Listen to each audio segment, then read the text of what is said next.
And a good Saturday afternoon, everybody. Welcome to the drama-free true crime destination known as Bethea'S Byte Reloaded. Ernest Bethea, the last outlaw here. So good to have everybody in my house today. And before I even get started, I can't say this enough, but from the bottom of my heart, thank you, thank you, thank you. It's because of you guys it's because of you guys. The first Bethea'S Byte Reloaded throwback was a complete success, even despite the lone hiccup we had late in that series. You guys been engaged. You guys have been interactive. We've talked. We've had pretty deep discussions on it. Hit some pretty big points all the way up to the verdict, and I couldn't be more pleased. So thank you guys. Let's do this again. I'm sorry, but I'm like Andre the Giant at this point. I can't wait to do it again and again and again. All right. So now that I've taken care of that huge thank you, let's get it started. And where do I want to start? I, believe it or not, want to start with Charle, Adelson, his mom, Donna, and all that drama.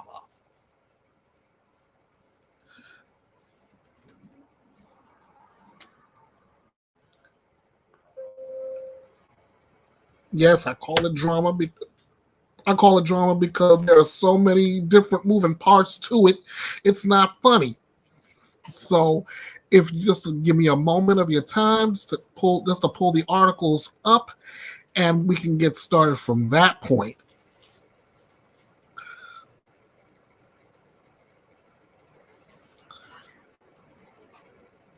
It's butter. I've never seen it like this before in my life.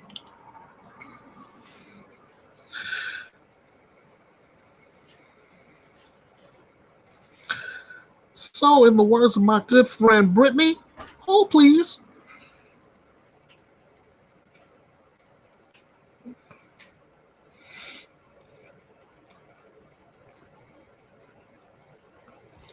Yeah, my computer's starting off at a snail's pace today, so I'm asking. Oh, here we go. In fact, you know what? Let me go ahead and get the other part too, because, like I said, so many moving parts.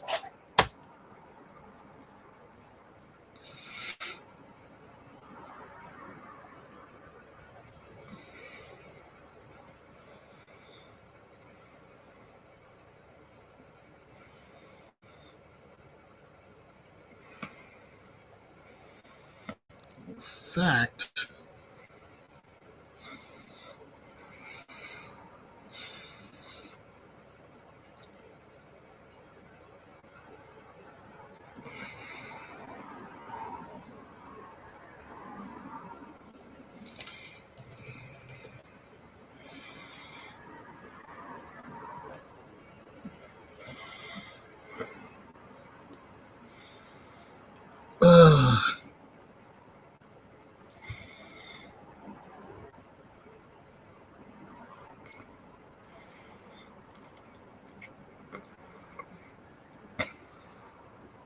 okay, ladies and gentlemen, I'm about to get this thing set up here where not only am I going to give you the article, but you're going to see this in action for yourself.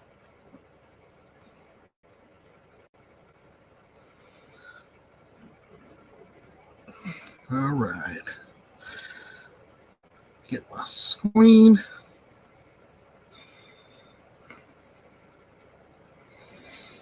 There we go. For the amount of session, Honorable Judge Stephen Evans presiding. Good morning, everyone can be seated.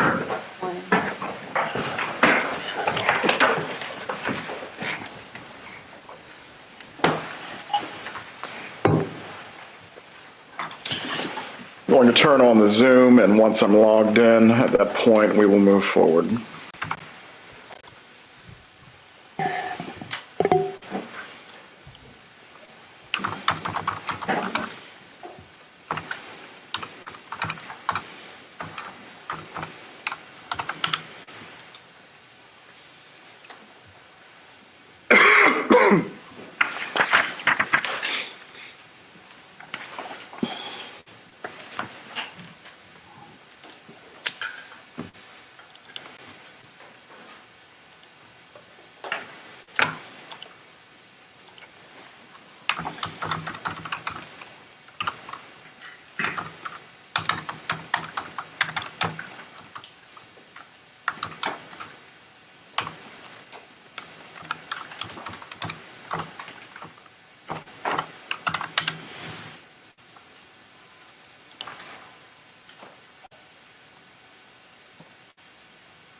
As with all things computers, it needs an update.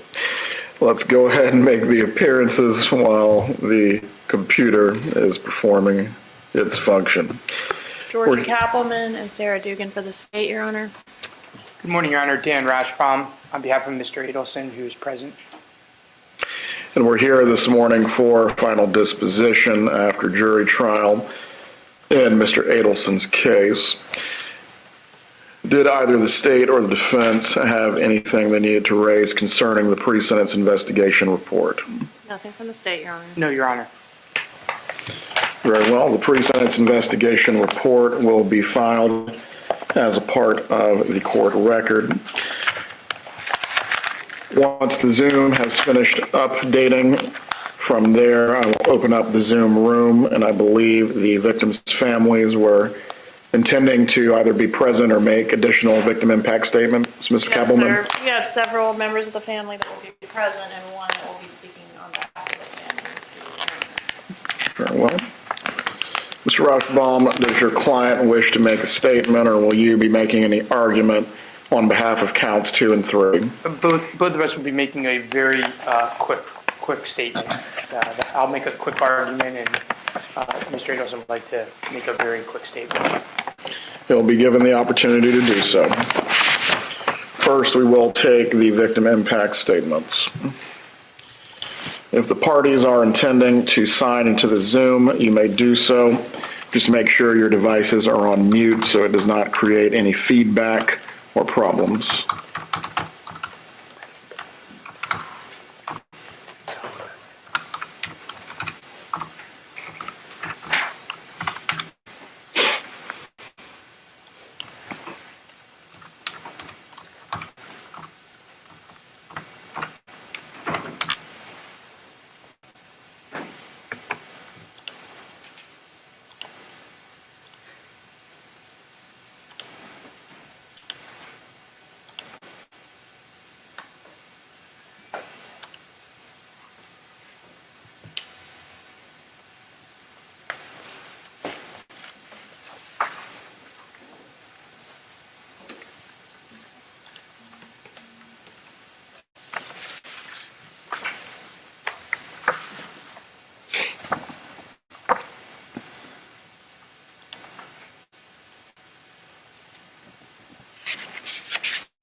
Good morning, Mr. Markell.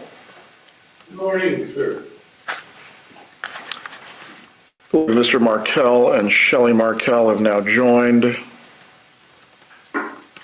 Ms. Kappelman, how many additional members of the family were you expecting? Oh, let me check on that. Judge, one more. I have my mother with me, Ruth Martell with me. I was about to ask that question. All right, Judge, I think we're ready. All right.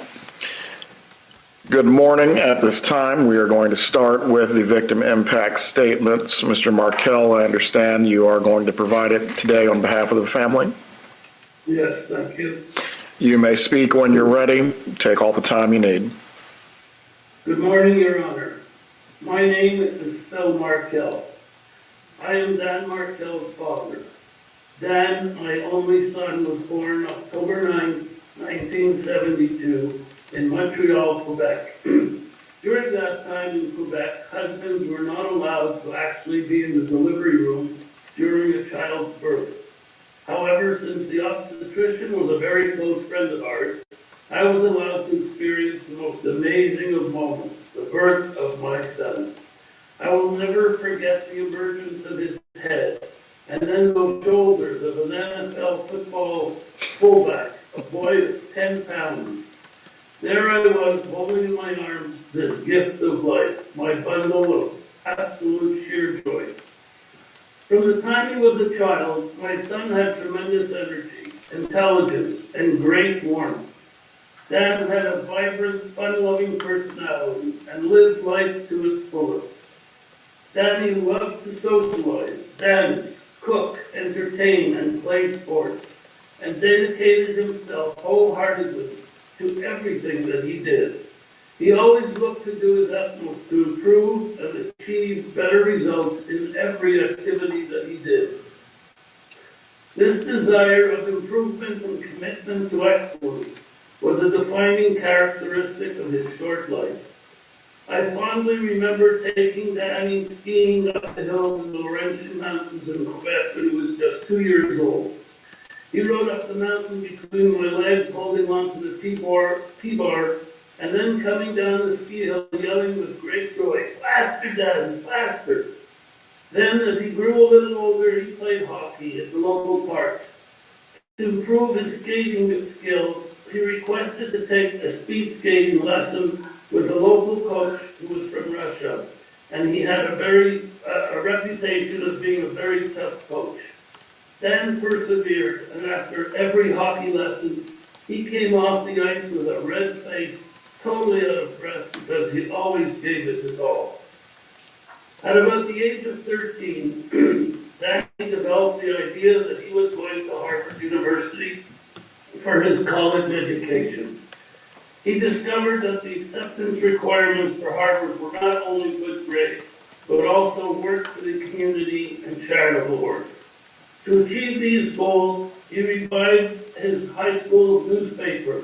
He became the newspaper's editor, the business manager, and performed charitable deeds and volunteered in the community. After years of hard work and determination, Dan was accepted to Harvard. He graduated from Harvard magna cum laude, went on to study at the Hebrew University of Jerusalem for 1 year, and then earned a master's in philosophy and political theory from Emmanuel College at the University of Cambridge in England. He returned thereafter to Harvard Law School to earn his law degree, and went on to become an extremely successful lawyer, influential legal scholar. Dan served as a law clerk for a federal judge, worked as an associate at a prestigious law firm in Washington, D.C., and then secured a prestigious teaching position at FSU College of Law. In a few short years, Dan became a full tenured law professor before the tender age of 41, quite unusual. Dan co-authored a book and published many articles in highly regarded law journals and newspapers like the New York Times. Dan's work was influential, and he gave lectures and presented at universities around the world. Although Dan was fond of his Canadian roots, he was very dedicated to the FSU Law School and the Tallahassee community. He was recognized as a scholar who contributed and made a difference in the world. While Dan's career was important to him, family meant everything to Dan. Dan's marriage produced 2 boys, Benjamin and Lincoln, who were his absolute world and the love of his life. Dan arranged his entire life around these 2 boys. He would arrange his teaching schedule, travel plans, exercise, activities, all around his desire to spend as much time as possible with his 2 boys. He would meet them for breakfast at their preschool. He would sit in the middle of a circle with Benjamin and Lincoln and all the other classmates and tell stories, read or sing songs as they ate breakfast. Benjamin and Lincoln were his pride and joy and meant absolutely everything to him. Dan made sure that he and the boys came to Montreal and Toronto to attend every family affair and visit with all the extended Markel family, including grandparents, uncles, aunts, and many numerous cousins.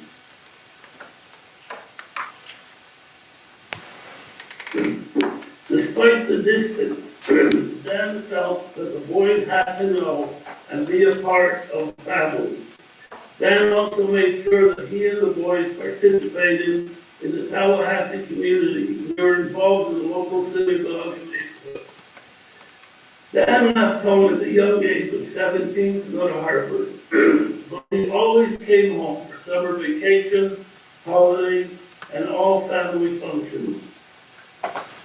Danny and I, despite the fact that we lived quite far apart, regularly communicated by text, email, and phone calls.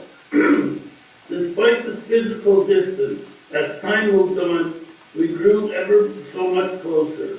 At Dan's suggestion, we would plan to talk and have a meal together. At the appointed day and time, we each would prepare our meals, set our tables with a tablet in the middle, and over Skype, we would sit together and enjoy each other's company for a couple of hours despite the actual distance. Dan's life was abruptly cut short, and he was forever taken from me, his boys, and the rest of our family, and all his many friends and colleagues. My life has been in total disarray since Dan's murder.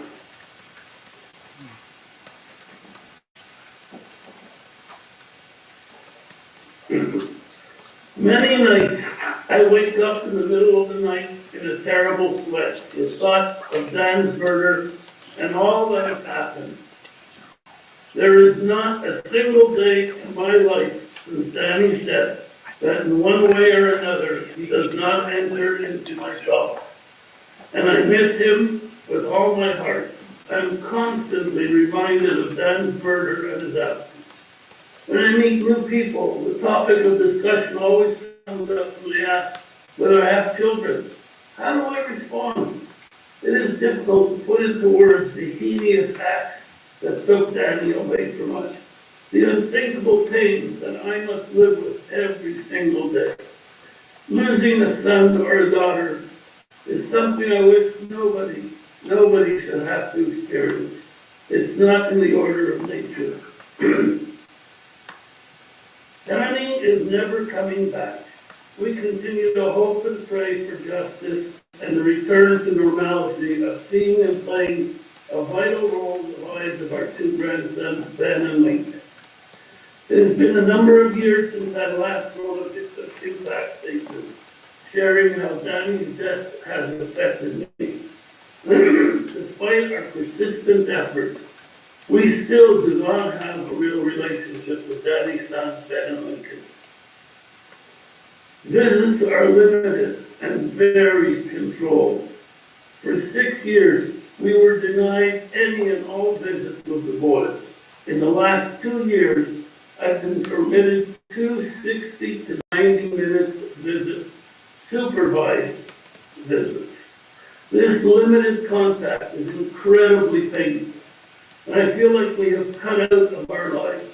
Not only have I lost my son, but I have effectively lost 2 of my grandkids as well. Even their family names have been changed from Markel to Adelson. While we work hard to help introduce a new bill in the state of Florida known as the Markel Act, which gives grandparents important rights, unfortunately, our relationship with Ben and Lincoln has not been materially improved. As this bill was coming to fruition, there was a lot of negative publicity in the press and media about Danny's ex-wife, Wendy. In my opinion, Wendy was focused on improving her public image, and as a result, extended an invitation to us to Ben's bar mitzvah. Brooke and I were invited to attend only the ceremonial part of this important stage in a Jewish boy's life. And we were not invited to participate in any reception typical of this celebration.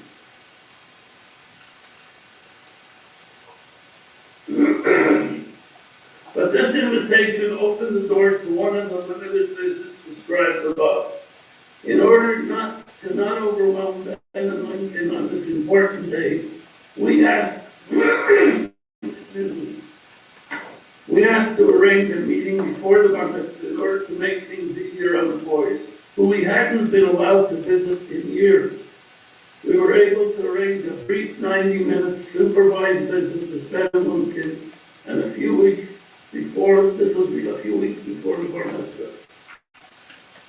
However, immediately after our brief visit, Charle was arrested, and Wendy rescinded our invitation to the bar mitzvah. At the time, she said that they were going to either postpone or completely cancel this bar mitzvah ceremony. Neither of those happened. Excuse me. Take your time, sir.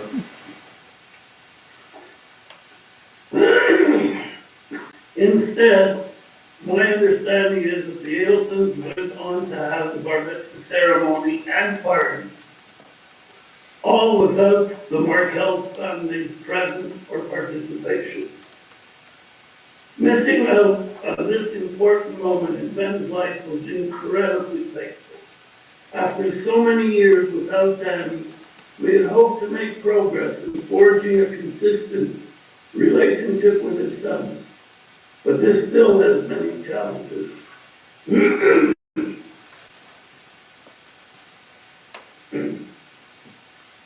This is the year that Lincoln turns 13, the age of bar mitzvah. As yet, we have not been informed if and when he will have a bar mitzvah, nor if we will be invited to participate in this very important time of Lincoln's life. I have very little hope that we will be allowed to participate in this important life cycle event. Dan's murder brought his life abruptly to an end for no sensible reason and has affected a countless number of people. The legal community is deprived of Dan's wisdom and ideas, which made the world a better place. Dan's students are deprived of the experience of having Dan as a brilliant professor and caring mentor, showing them a path.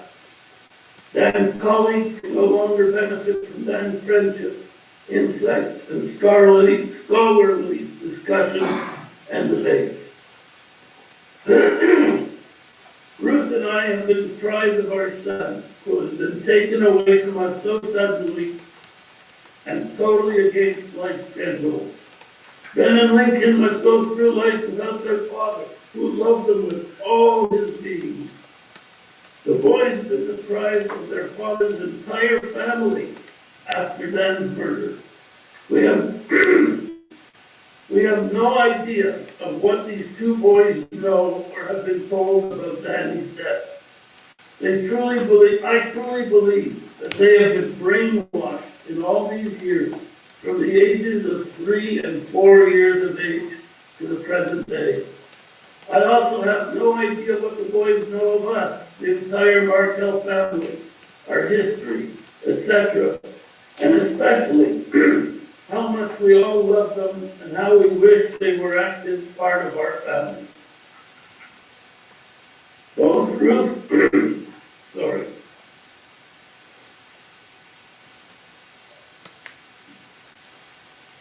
Ruth and I are approaching 80 years of age.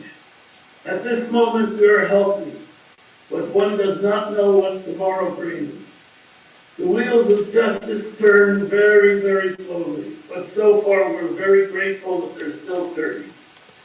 We're very grateful to Tallahassee law enforcement, to the state attorney and all their staff, to all our relatives and friends, including the hundreds of Danny's friends and colleagues around the world, for their constant support over these long 10 years. To all the podcasters who work hard to keep alive this unbelievable story.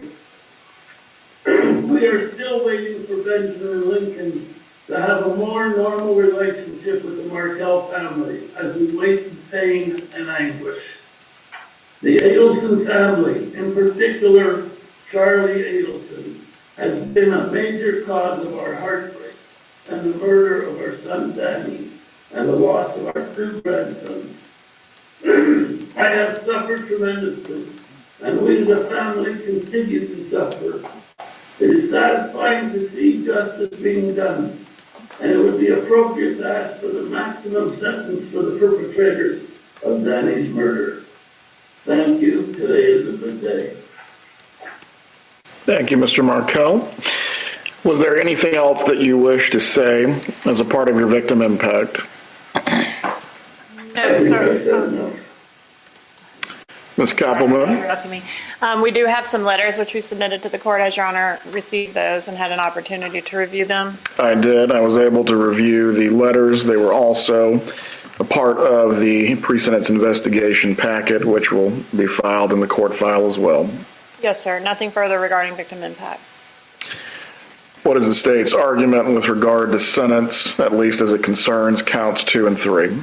In regards to counts 2 and 3, Your Honor, we are seeking the maximum sentence. We're asking for consecutive 30-year sentences on both of those. I have prepared a score sheet in reference to those. May I approach? You may. Have you already showed the score sheet to Mr. Rushbaugh? I think so, but I'll... Yes.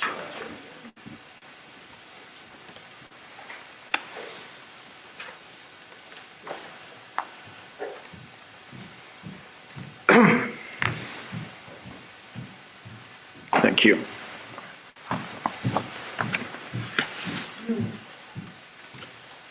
Does the state have any further presentation to make? The only other matter... Charlie's gonna give a brief statement that is interesting and Go ahead. The only other matter, Your Honor, is that in reference to costs of prosecution, we've been attempting to gather up some of the necessary financial paperwork from the FBI and TPD and my office as well to see if we can come to an agreement with the defense on what costs of prosecution should be ordered in this case. We have not been able to do that yet, so I would ask for Your Honor to reserve that issue for 90 days. It's possible, as I said, we can reach an agreement on it, but if not, I would ask for a hearing sometime around 90 days to make a determination about costs of prosecution.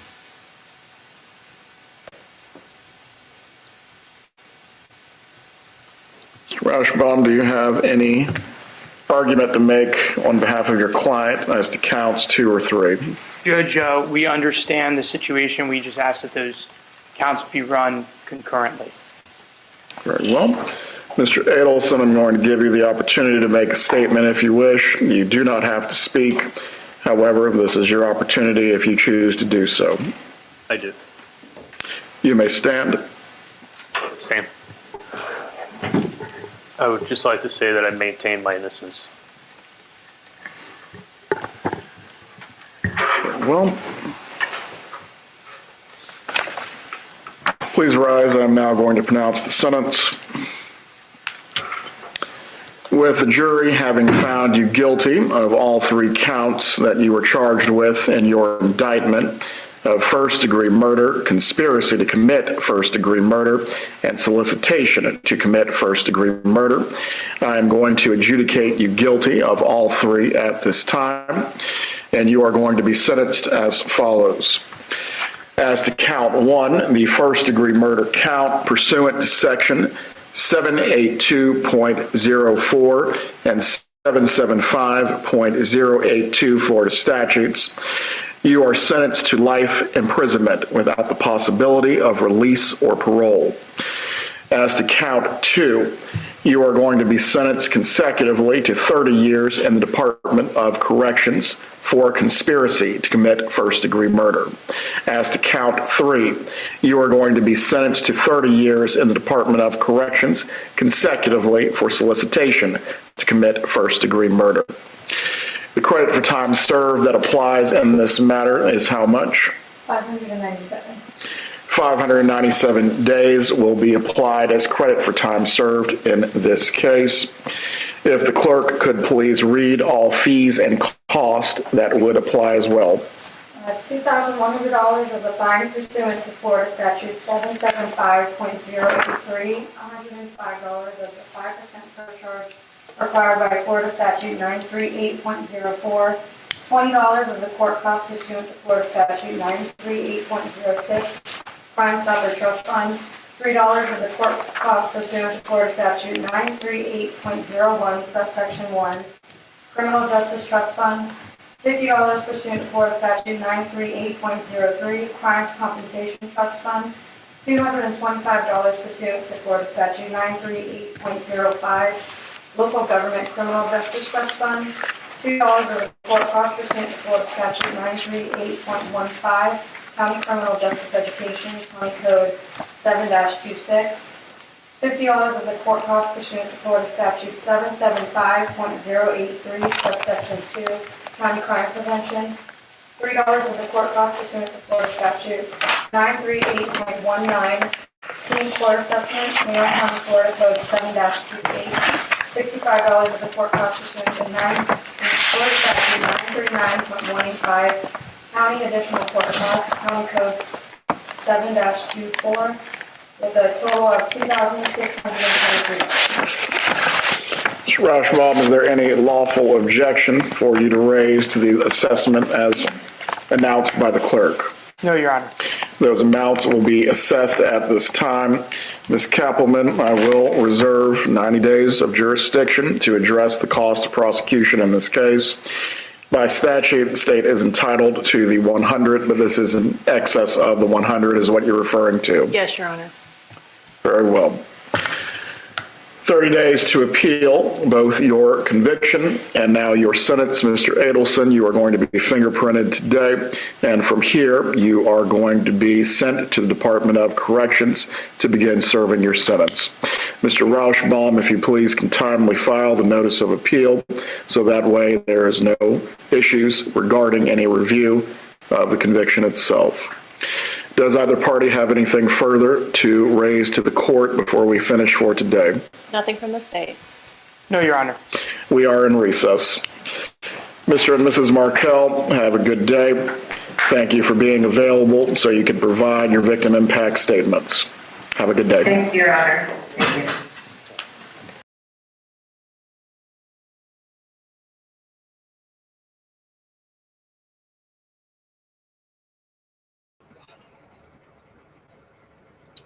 Oh my goodness.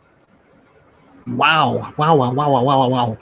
Well, first of all, let me get my shout outs in before I make my comments real quick. Baby Kisses, how you doing? Watching, but I have glue on the hands, but it'll help support. I appreciate it. Thank you. Mary Ann Bryce, how you doing? Is consecutively one after the other or both at the same time? That's concurrent. All right. One consecutively, yes, this one after the other. Although he's going down for quite a bit of time. A human life used to be worth $1 million. That depends on how you look at it. The judge, this judge is all about keeping order. That's what I love about these. That's what I love about a lot of these judges. As far as my commentary goes, as far as my commentary on this goes, yeah, you would think that it would have ended right there when he was sentenced to life in prison without the possibility of parole. Plus all the extras added to it, right? Just when you thought it was over, just when you thought that was the end, I got some news for you. You see, Bad Luck Charlie is what I'm gonna call him. He has had some time to talk to his mom from jail, and he had enough time to trash the jury.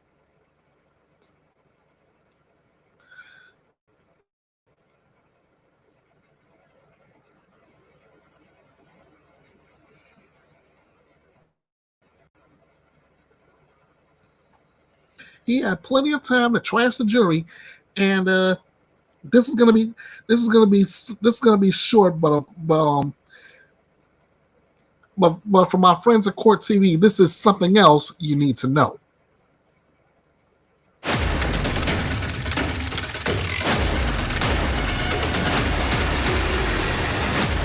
Welcome back.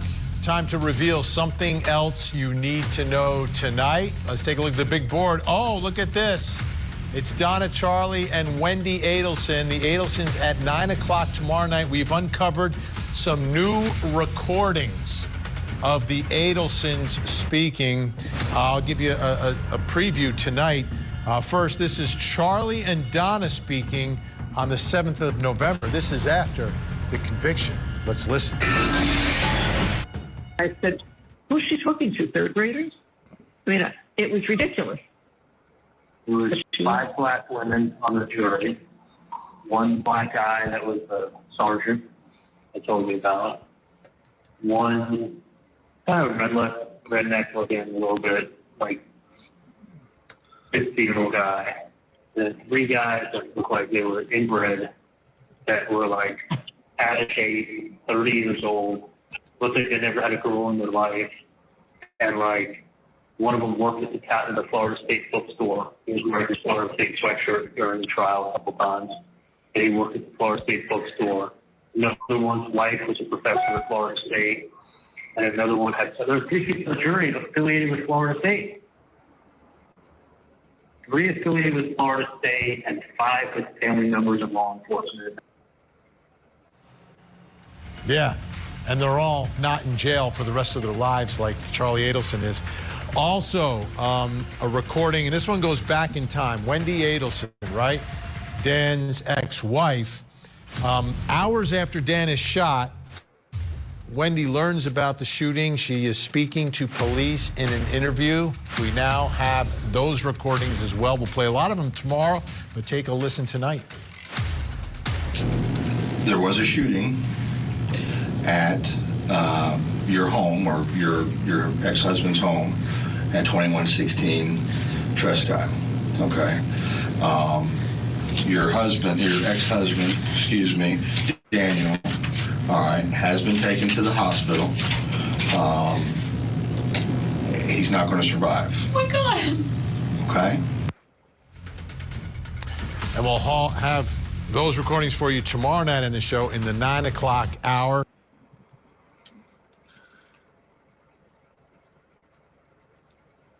Okay, thanks, Vinny, for that. And well, at least I can go on with the article and go to break all that down. It's telling us that in a series of recorded jailhouse phone calls obtained by Court TV, Charle Adelson and his mother talked about his case, particularly their distaste for the jury and the future. Charle Adelson, as you saw earlier, he was sentenced on Monday to life in prison without the possibility of parole for arranging the murder of his former brother-in-law, FSU professor Dan Markle. Days after Charlie's conviction, his mother Donna was arrested on the jetway at Miami International Airport, where she was about to board a flight to Vietnam via Dubai. Documents linked to Donna's arrest revealed that in the days between Charlie's conviction, November 6th, and her arrest, 7 days later, November 13th, the mother and son talked for a whopping 35 hours on the phone. Prosecutors said at the time of Donna's arrest that during some of those calls, she talked about making plans to leave the country. I'll only go for a short piece and then throw my commentary in after that. And it's just, let's just say, be careful what you say over the phone in a jailhouse recording. In the calls obtained by Court TV, Donna can clearly be heard making arrangements for the future, referencing one of her grandsons. Donna says, "I have to talk when we have a moment about things we need to take care of, okay?" Charle responds, "Yeah, money and stuff like that. I got you." Then Donna goes on to say, "Things I need to take care of for grandchild, and ways that we can take care of him and help him. So there's that. That's the most important. And then just figuring out about the dogs." She starts sobbing at this point and says, "I've got to take care of things, Charle." Again, yeah, nice family, but apparently, if you're a member of the if you're Dan Markle or any member of that family, you don't want to marry into it. There is so many moving parts. I mean, so many moving parts to the point we don't know whether Wendy Adelson will be put up on charges yet. So basically, it's a wait and see thing. It's a wait and see thing. So when I get that information, as always, you'll get it too. All right, we're gonna move on to a new case that's been cooking up.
Okay, there we go.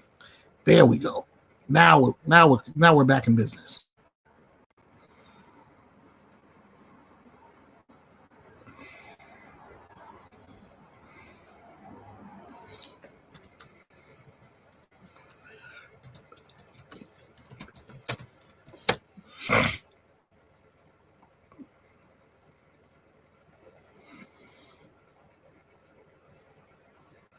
All right, sorry about that. And I just in the best term I can use, I yeeted myself. But we're back in business now, and what you're about to see is the ending result of a trial that just took place, Michigan versus Shanda Vander, the tortured son murder trial. So if you will hold, please. Let me get this set up for you all, and we can get going. Count 1, charging open murder involving the death of Timothy Ferguson. We find her guilty of first-degree felony murder. Count 2, first-degree child abuse. We find her guilty of first-degree child abuse. All right, thank you. Thank you. Court will record the verdict for the record. Mr. Johnson, would you like the jury polled? Please, Your Honor. All right. All right, juror number 2, please rise. And is that your verdict? Yes, sir. Juror number 4, is that your verdict? Two. Okay. And you don't have to say, you can say yes or no. So, juror number, actually, that was juror number 4. Juror number 5, is that your verdict? Yes. All right, you can sit down. Juror number 6, please rise. Is that your verdict? Yes, sir. All right, juror number 7, is that your verdict? Yes. All right, juror number 8, is that your verdict? Yes. Juror number 9, is that your verdict? Yes. Juror number 10, is that your verdict? Yes. Juror number 11, is that your verdict? Oh, yes, Your Honor. Juror number 12, is that your verdict? Yes. Juror number 13, is that your verdict? Yes. And juror number 14, is that your verdict? Yes. All right. So with that being said, again, the court will record the verdict for the record. Ladies and gentlemen, I thank you for your service. This was an incredibly difficult case. Now, you know, when the attorneys were discussing what the evidence would be, I think you understand what we were talking about. Unfortunately now, it was not for the faint of heart, and certainly those of you who did this, unfortunately, it's unfortunate that you will not get those images out of your mind. I won't. But somebody had to do it, and I'm glad that you were willing to do that. You are discharged of service at this time. You are free to talk to anyone you wish about this, or you don't have to talk to anybody if you don't want to, but you're free. The restriction regarding news reports, you can do anything you want. You can talk to anyone you want at this point going forward. So again, thank you for your service, and you are excused. Mr. Weaver, please rise.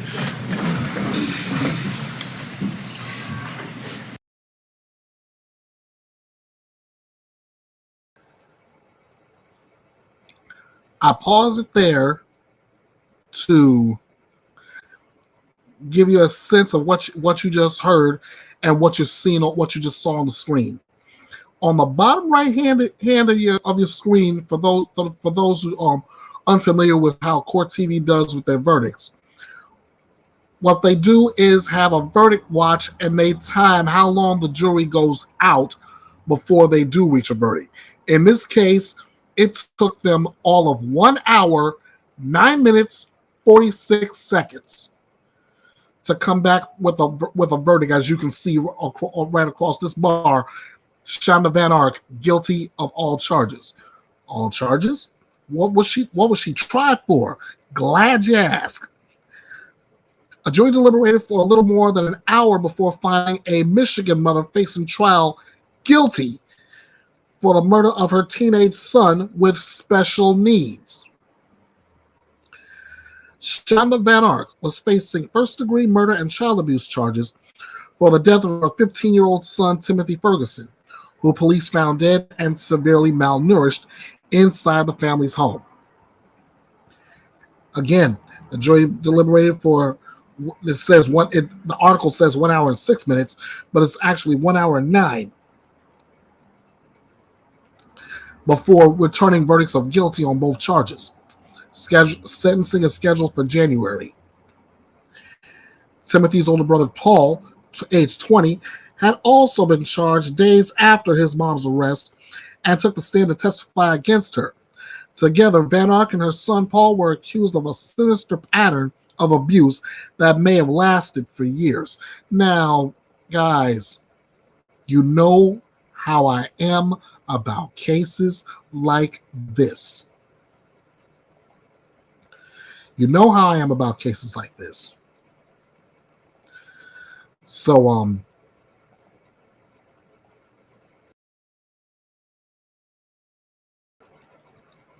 having just knowing that this one of these monsters is going to be put behind bars. That's a little applause from me, and I know there are many who will react the same way, right?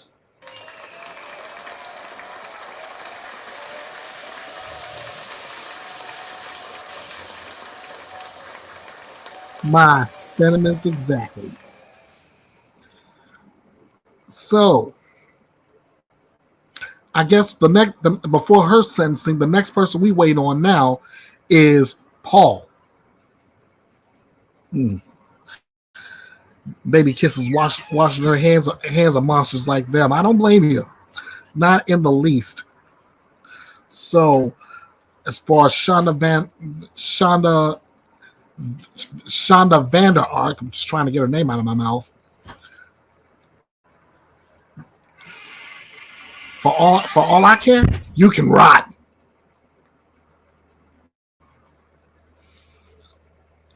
Next up on the docket.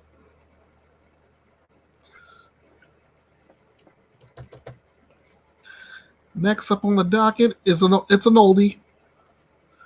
It's an oldie, but it's good. It's information that needs to be told.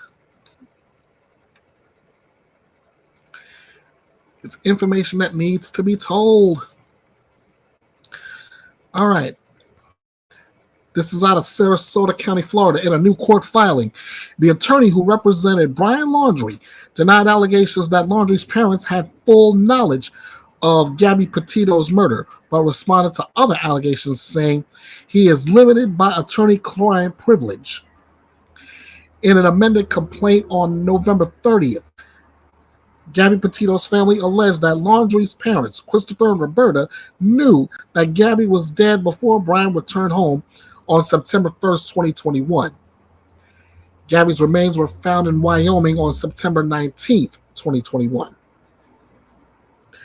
Stephen Bertolino, the attorney who the Laundrie family retained to represent Brian, had been named in the Petito family's lawsuit because of statements he made on behalf of the family during the nationwide search for Gabby. Allegations in the Petito's complaint include that Brian murdered Gabby on October 27, 2021, and that her cause of death was blunt force injuries to the head and neck with manual strangulation.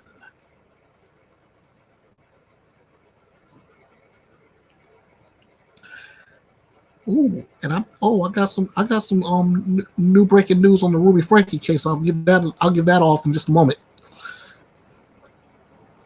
Let's see. Back to this. Bertolino said in response that he is either without knowledge or is unable to admit or deny knowledge as to the allegations, as to do so would violate attorney-client privilege between this defendant and by Brian Laundrie, which Brian Laundrie has not waived, and therefore this defendant denies the same.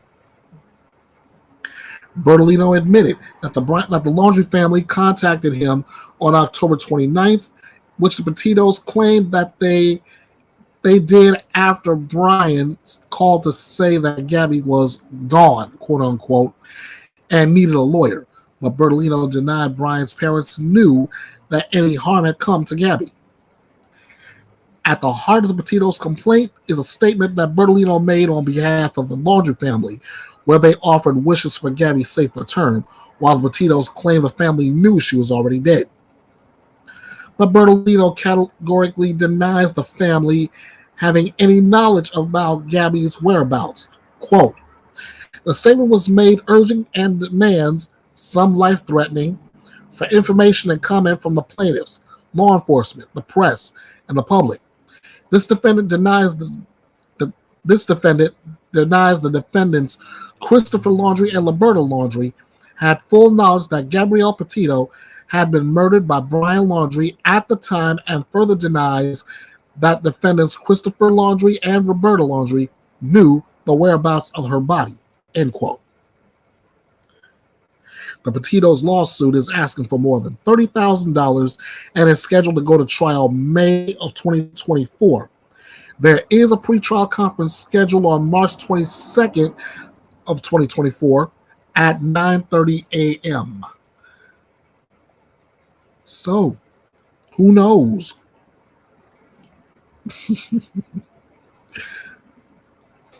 Yeah.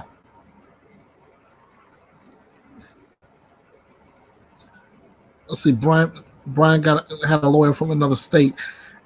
He forgot about him. Maybe not. But as far I'm starting to believe that they are lying about about not knowing Gabby was already dead. But that remains to be seen here. Here we're gonna dig into this case, and we'll get back to you on that. Now I got a little bit of breaking Ruby Frankie news.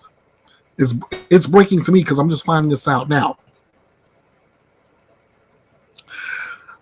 Ruby Frankie's attorney is saying that she is going to enter a plea agreement on the child abuse charges. This is interesting. Once popular YouTuber Ruby Frankie will enter into a plea agreement for multiple counts of child abuse she faces when she appears before a judge in Washington County on Monday. Let me check my calendar real quick. Monday. Let's see. That's the 18th. Okay, Monday the 18th. Windward Law, the firm representing Frankie, issued a statement Friday confirming their client is working with prosecutors on a plea agreement. Ruby Frankie and her business partner Jolie Hildebrand were arrested in August after one of Frankie's children escaped Hildebrand's home, knocked on the door of a neighbor, and in Ivins and asked for food and water. The neighbor noticed duct tape on the child's ankles and wrists and called police, according to court documents. Police later found one of Frankie's daughters emaciated inside Hildebrand's home. Both Frankie and Hildebrand were both charged with 6 counts of aggravated child abuse. The two had previously collaborated on parenting advice videos for Connections. In the statement, attorneys appear to place blame on Hildebrand. Now, why in the world am I not shocked here?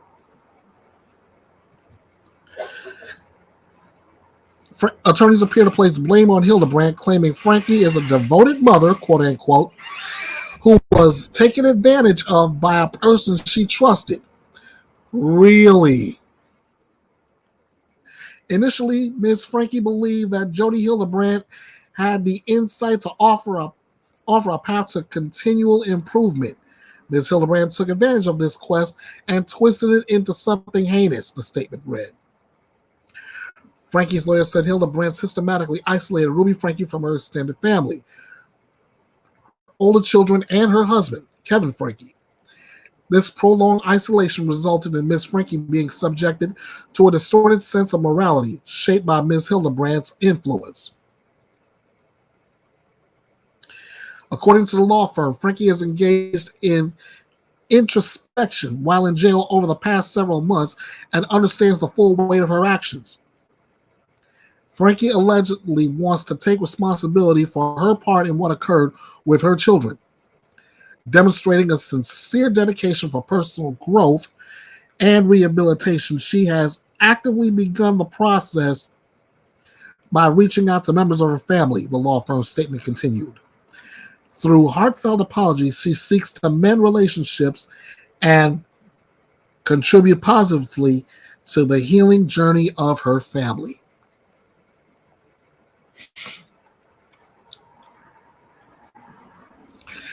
Now, as far as her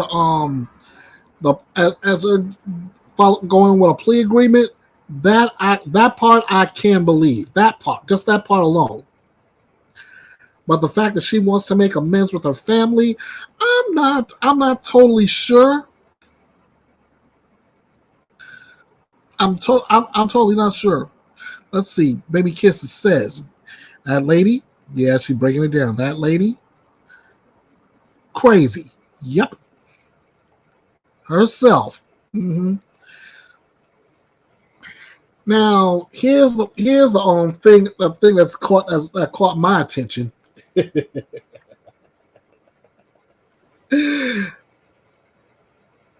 Her business partner.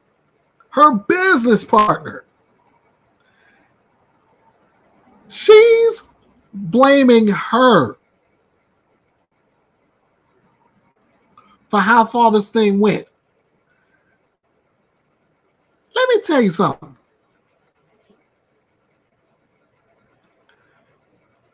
If I listen to somebody else calling himself telling me this is the way I should go in regards to raising my child,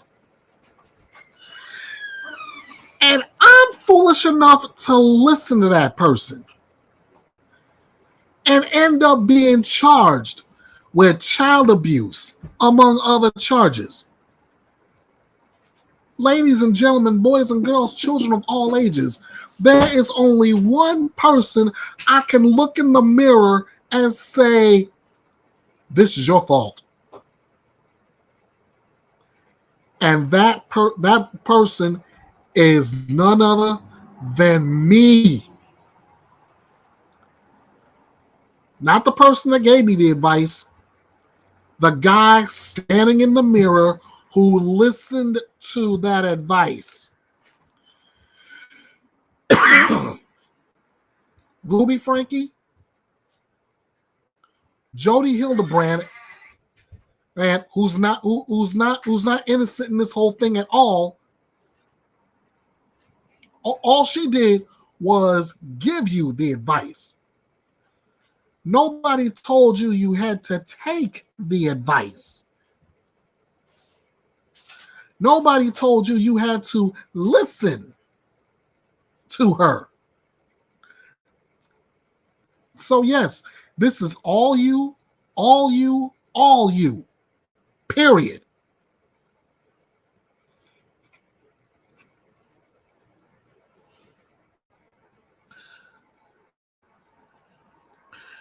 Next on the docket, there has been an arrest made in a Texas high school cheerleader murder.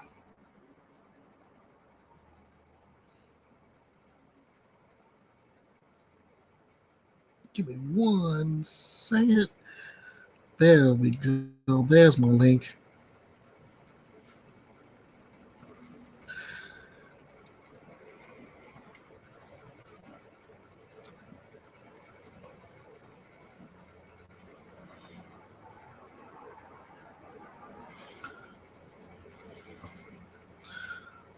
All right, stand by.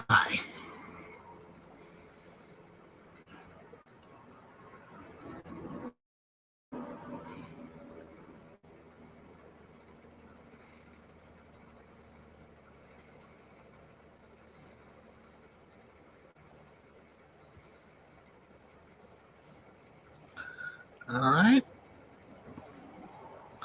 So it's lame. She only wants to look. She only wants to look good for the court. That's another possibility too. But in the end, like I said, Ruby Frankie has nobody to blame but herself. Nobody else. This is all on her. And now moving on, let me try this again. I'm going to take myself off the screen.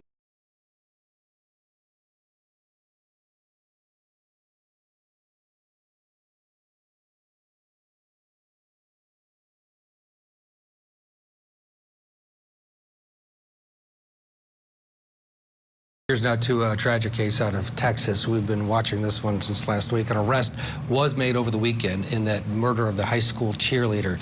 23-year-old Rafael Romero was arrested on Saturday in the death of 16-year-old Lisbeth Medina. Police say that he was an undocumented migrant. At this point, there's no indication the two knew each other, at least nothing that's come out at this point. Medina was set to perform at her local Christmas parade. She never showed up. Her mother later found her in the family's bathtub. This was last Tuesday. There was the manhunt. First, there was they were looking for clues. Now they have someone in custody. Few details have been released. Our question this morning now, what do we think happened here? Was this a crime of opportunity? Was there a connection? And it seems as, Dave, again, we don't know a lot, but this might be one of those worst case scenarios, nightmares, where just these two people, for whatever reason, connected, and this young woman is dead, young girl. Yeah, well, they haven't released any information that may shed some light on whether there was some prior interaction between these two. So the suggestion right now, at least the thing that's horrible to contemplate, is this is just a random interaction. We have millions and millions of undocumented illegals coming across this border with, when I tell you no screening, there's no screening at all. So the horrific possibility is that this individual is here illegally, and there is no mechanism really in place to either monitor people who may have criminal backgrounds, even know they have criminal backgrounds. And if there's any, I mean, and on the other side of the coin, for people who've crossed here looking for a better life, there's no support system in place. So you're going to have interactions that are possibly criminal in nature, and this is what, you know, the possibilities here that he just maybe broke into the house as a crime of opportunity, or saw her, was a sexual assault crime of opportunity. We don't have any information to make a judgment on this yet, but I'm sure details will be forthcoming in the next couple days. Kirk, what stands out to you? Well, a couple of things that stand out to me is, you know, the early nature of this case, but there's already been an arrest, right? So does that tell me that they found DNA, they found some sort of physical evidence that linked themselves to this individual? Or is there an interaction? Because, you know, you figure a teenage girl, if she's having an interaction with somebody, there's going to be evidence on her cell phone. You don't have to do a forensic analysis on her cell phone. You can look, who's she interacting with? Did they have any kind of online relationship? Did she express any fear to her friends about any individual? Because we have a pretty rapid arrest in this case. So that tells me that there is some evidence, pretty strong evidence that ties it to it. And it's either going to be forensic or in that electronic footprint that shows up in so many of these cases. We do have we know that when there was the search, there was some surveillance video of what appeared to be, I guess, the suspect in a vehicle. That might have been the root of it, as well, how this investigation turned into an arrest.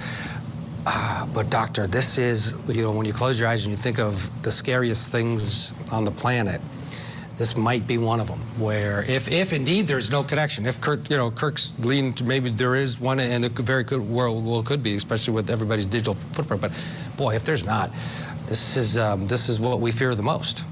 Absolutely. I can't even imagine what her mom is feeling. You know, in these types of cases, with the limited information we have, we can put it in one of three buckets, right? So it could be one of an opportunity, be one they had some type of interaction, toxic relationship, or some type of stalking. But regardless, her daughter's no longer here. So putting those pieces together, and that mom's grief, I would imagine right now, is not only in shock, but is in deep pain. So, but yes, it's a worst case scenario. When people think about, you know, just these crimes of opportunity, sometimes you don't think it will happen to you, but, you know, when these things happen, it kind of brings us to another level of heightened awareness around safety. An opportunity, David, could be to that point that, you know, it could be a one-sided relationship if it indeed there was a stalking. If he noticed her, now there's a door unlocked, who knows? Investigators are obviously going to look, though, for that connection. Yeah, sure. I mean, there's no doubt, but I mean, my guess is how they found him so quickly is they had video evidence of him in the area, you know, those camera shots that you played earlier. So if they put him in a vehicle, then they have license plate readers that are all over the place. So if they can identify the car, locate the car, then they have proximity. In this case, my guess is they have proximity to the suspect and a little bit of surveillance or some interviews. Whose car is this? It's this guy, and that's how they made the arrest. I don't know. They haven't released whether. It's gruesome to think about whether it was that type of assault, where there was DNA evidence. I mean, I'm assuming that possibly is the case, but I think they got him by the license plate. Okay, David Katz, thank you for.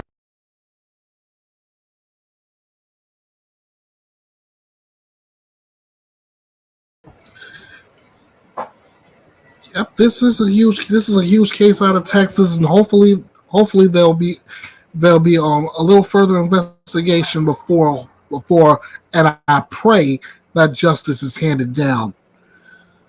So we'll just have to wait and see what happens next in that particular case.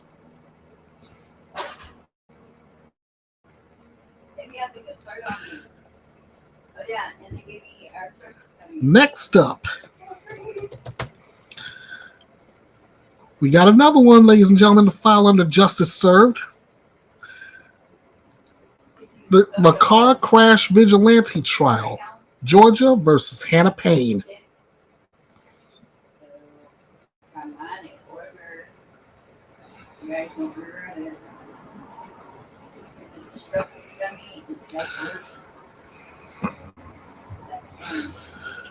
Hold please while I pull this up. Or better yet, let me go this way.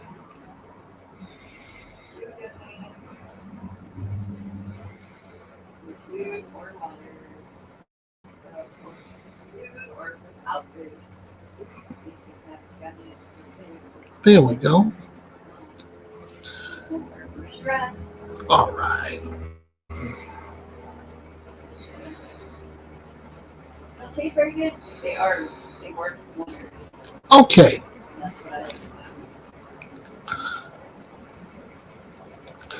This was a pretty. This trial took place. Took place pretty doggone quick. Let's see. Oh, hey! I heard about a violent serial rapper in New York. 4 victims so far. They're looking for more. Oh boy. I really don't know what to say to that except I hate to admit that's the culture, but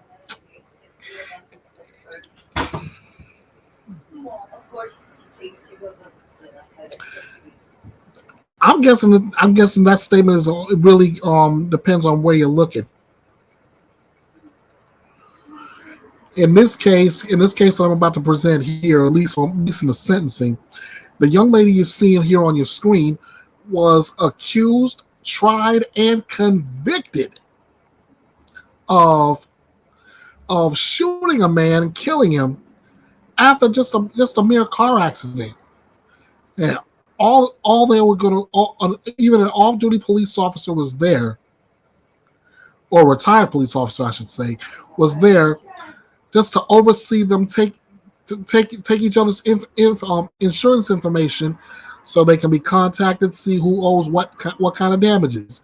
No, Hannah Payne took it a step further. So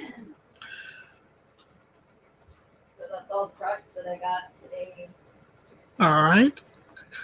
So knowing she's found guilty, here's the sentencing.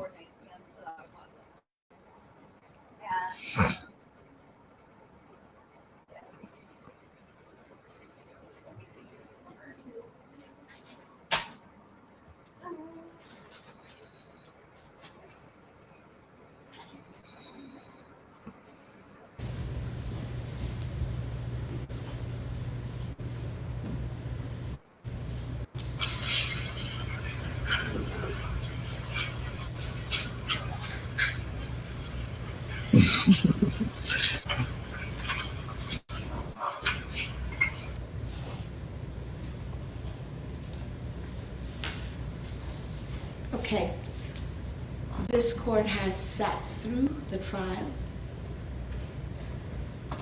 has heard arguments of defense and the state, has listened to the witnesses today, and after considering all of those things, the court will impose sentence as follows. Please stand, Ms. Payne. With respect to count 1, malice murder, the court will impose a sentence of life with a possibility of parole. With respect to count 2, felony murder, that will merge into count 1 and is dismissed as a matter of law. With respect to count 3, aggravated assault, that merges into counts 1 and 2. With respect to count 4, felony murder, that merges into count 1 and it is dismissed as a matter of law. With respect to count 5, the false imprisonment verdict, the court imposes a sentence of 8 years consecutive. With respect to count 6, possession of a firearm during the commission of a felony, the court imposes a sentence of 5 years that will run consecutive to the underlying sentence. Count 7 and 8 will merge into count 6. So the court's total sentence is life with the possibility of parole plus 8 years consecutive on the false imprisonment and 5 years consecutive on the possession of firearm during the commission of a felony. And that is the court sentence. So I'll remand you again, Ms. Payne, into the custody of the Sheriff's Department. Before I do have some instructions for you, Ms. Payne. You have a right to seek post-judgment relief from your conviction of the crimes, either by making a motion for a new trial in this court and or filing an appeal to a higher appellate court. If you want to file a motion for new trial or an appeal, then you will need to file the said motion or a notice of appeal with the clerk of Superior Court of this county within 30 days. You may want to more fully discuss this with your attorney. If a motion for new trial is made and the court denies it, you will have 30 days from the filing of this order of denial in which to file with the clerk of court your notice of appeal. You have a right to have an attorney represent you on the motion for new trial and the first level of direct appellate review. And if you cannot afford to hire an attorney, the court will provide you an attorney and a transcript of your trial at no cost.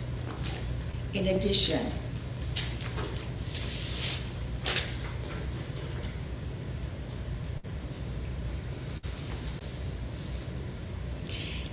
usually you have a period of 4 years from the date of your sentence, which is today, before in this court becomes final to file a habeas corpus petition. The details that can affect the time within which you must file this petition are contained in the copy of this code subsection, and I'm going to ask the deputies to hand that to you.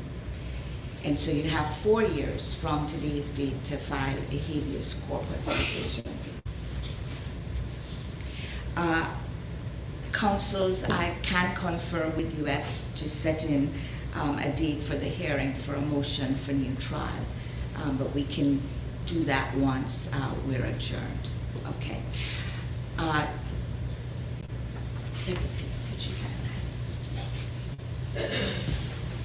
Just have one question after Yes. I noticed you said 8 and 5. Are any of those additional charges, or any of that going to be probated? I believe I was very clear, Attorney Tucker, that they're consecutive. So it's consecutive to serve. The life with the possibility of parole. Okay. Anything further from the state? Nothing further from the state, Judge. Anything further from defense counsel? Okay, thank you. Ms. Payne, you may go with the deputies at this time.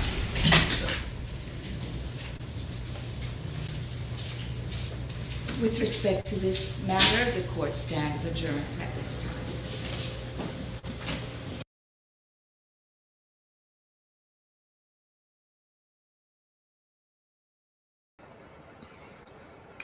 Yep. Hannah Payne sentenced to life with the possibility of parole plus an added 13 years after the jury finds her guilty of shooting a man during a traffic dispute. And like Baby Kisses said at the beginning of it, what the heck? Road rage? That's what I call it.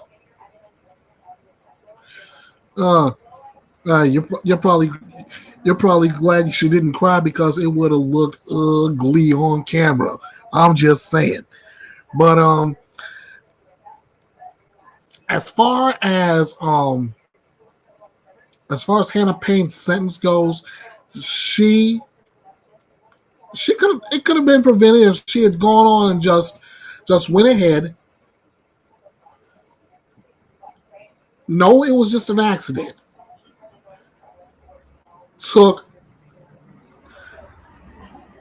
the victim insurance information. She give him hers. Let the insurance companies do what they gotta do. Make sure the settlement's fair. But instead of worrying about an insurance payment, what's happening now is she's gonna see prison bars instead. That was real smart, Hannah, wasn't it?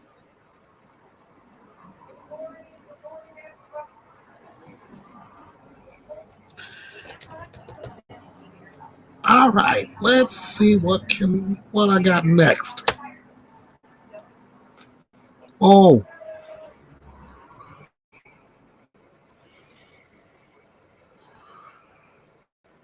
I remember. I briefly talked about this a couple of weeks ago.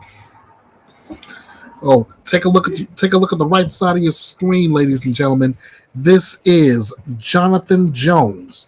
Jonathan Jones is being charged with murder in the death of his very own mother. Now you got to be thinking, Outlaw. There's no way this guy could have killed his own mother. Let me break this down to you. A man accused of helping his teenaged girlfriend kill his mother before running away with her to Mexico appeared in court on this past Wednesday for a competency hearing, which was continued. 34-year-old Jonathan Jones is charged with murder, robbery, and one of my new favorite charges of the week, abuse of a corpse, in the death of his mother, Nicole Jones, and has pleaded not guilty. Jones was the subject of a nationwide manhunt following his mother's murder when he and his then 17-year-old girlfriend, Caitlin Coons, disappeared. Police first went to Nicole Jones's home in Toledo, Ohio on May 5th, but were unable to find her, according to a news release from the Sylvania Township Police Department, which said that subsequent information gathered indicated that Miss Jones is the victim of a homicide. Patty Wardrop, the assistant prosecutor on the case, told WTVG that both Jonathan and the teenager had been staying at his mother's home, and one day they abruptly disappear. But while Coons is on the road, she calls a caseworker to inform that she has done something terrible.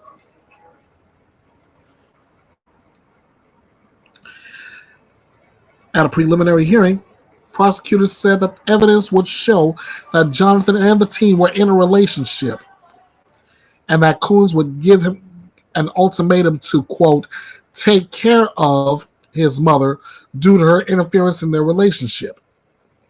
That's according to Scripps News Cleveland. Investigators said that when Jonathan did not kill his mother in the time frame provided, Coons took matters into her own hands, strangling the older woman before repeatedly hitting her with a rock. I will stop reading from that point. You're right. One more disgusting criminal. Make it two. Make it two. You got the 34-year-old in a relationship with a 17-year-old, and the girl tells him, and this is what's bugging the heck out of me. The girl tells him that he needs to take care of his mother because she's interfering with the relationship. Let me think long and hard about that. She should. She's 17. He's double her age. I mean, I don't know. I don't know. My basic math skills sometimes fail me at times, and sometimes it doesn't. But let me double check. Lady Outlaw, confirm something for me. 2 times 17 is 34. Am I correct? Yes, you are. Thank you. He's 34, she's 17, and mom wants to put the kibosh on it. Who do you think is the smarter one in this case? I put my money on mom. Anyway,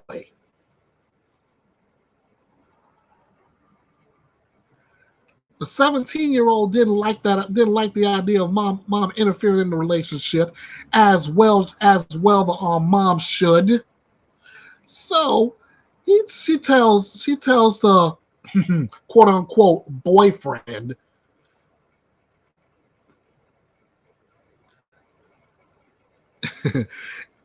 before I finish my statement, babe, you got a fan. Baby, you have a fan. The comment says here from Baby Kisses, love that Lady Outlaw. Yeah. Anyway, like I started to say, you got a 17-year-old telling her quote unquote boyfriend, who is double her age, that he needs to take care of his mother because she's interfering in our relationship. She should. She should early and often. I mean, come on.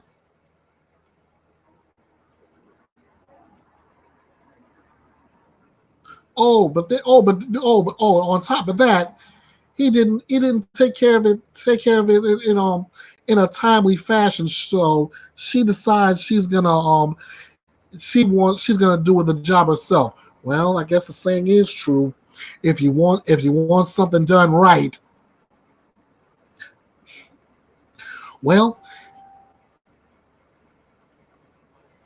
if you want to go to jail in good time, the same thing applies.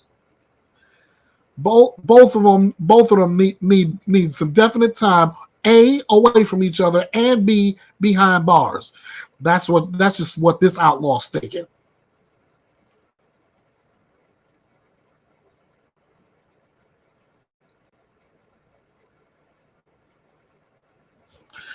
All right. Next up on the docket.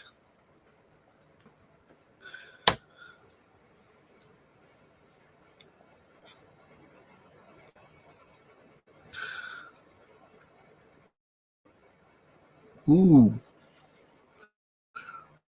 What can you see during the parents of Ethan Crumbley going on trial?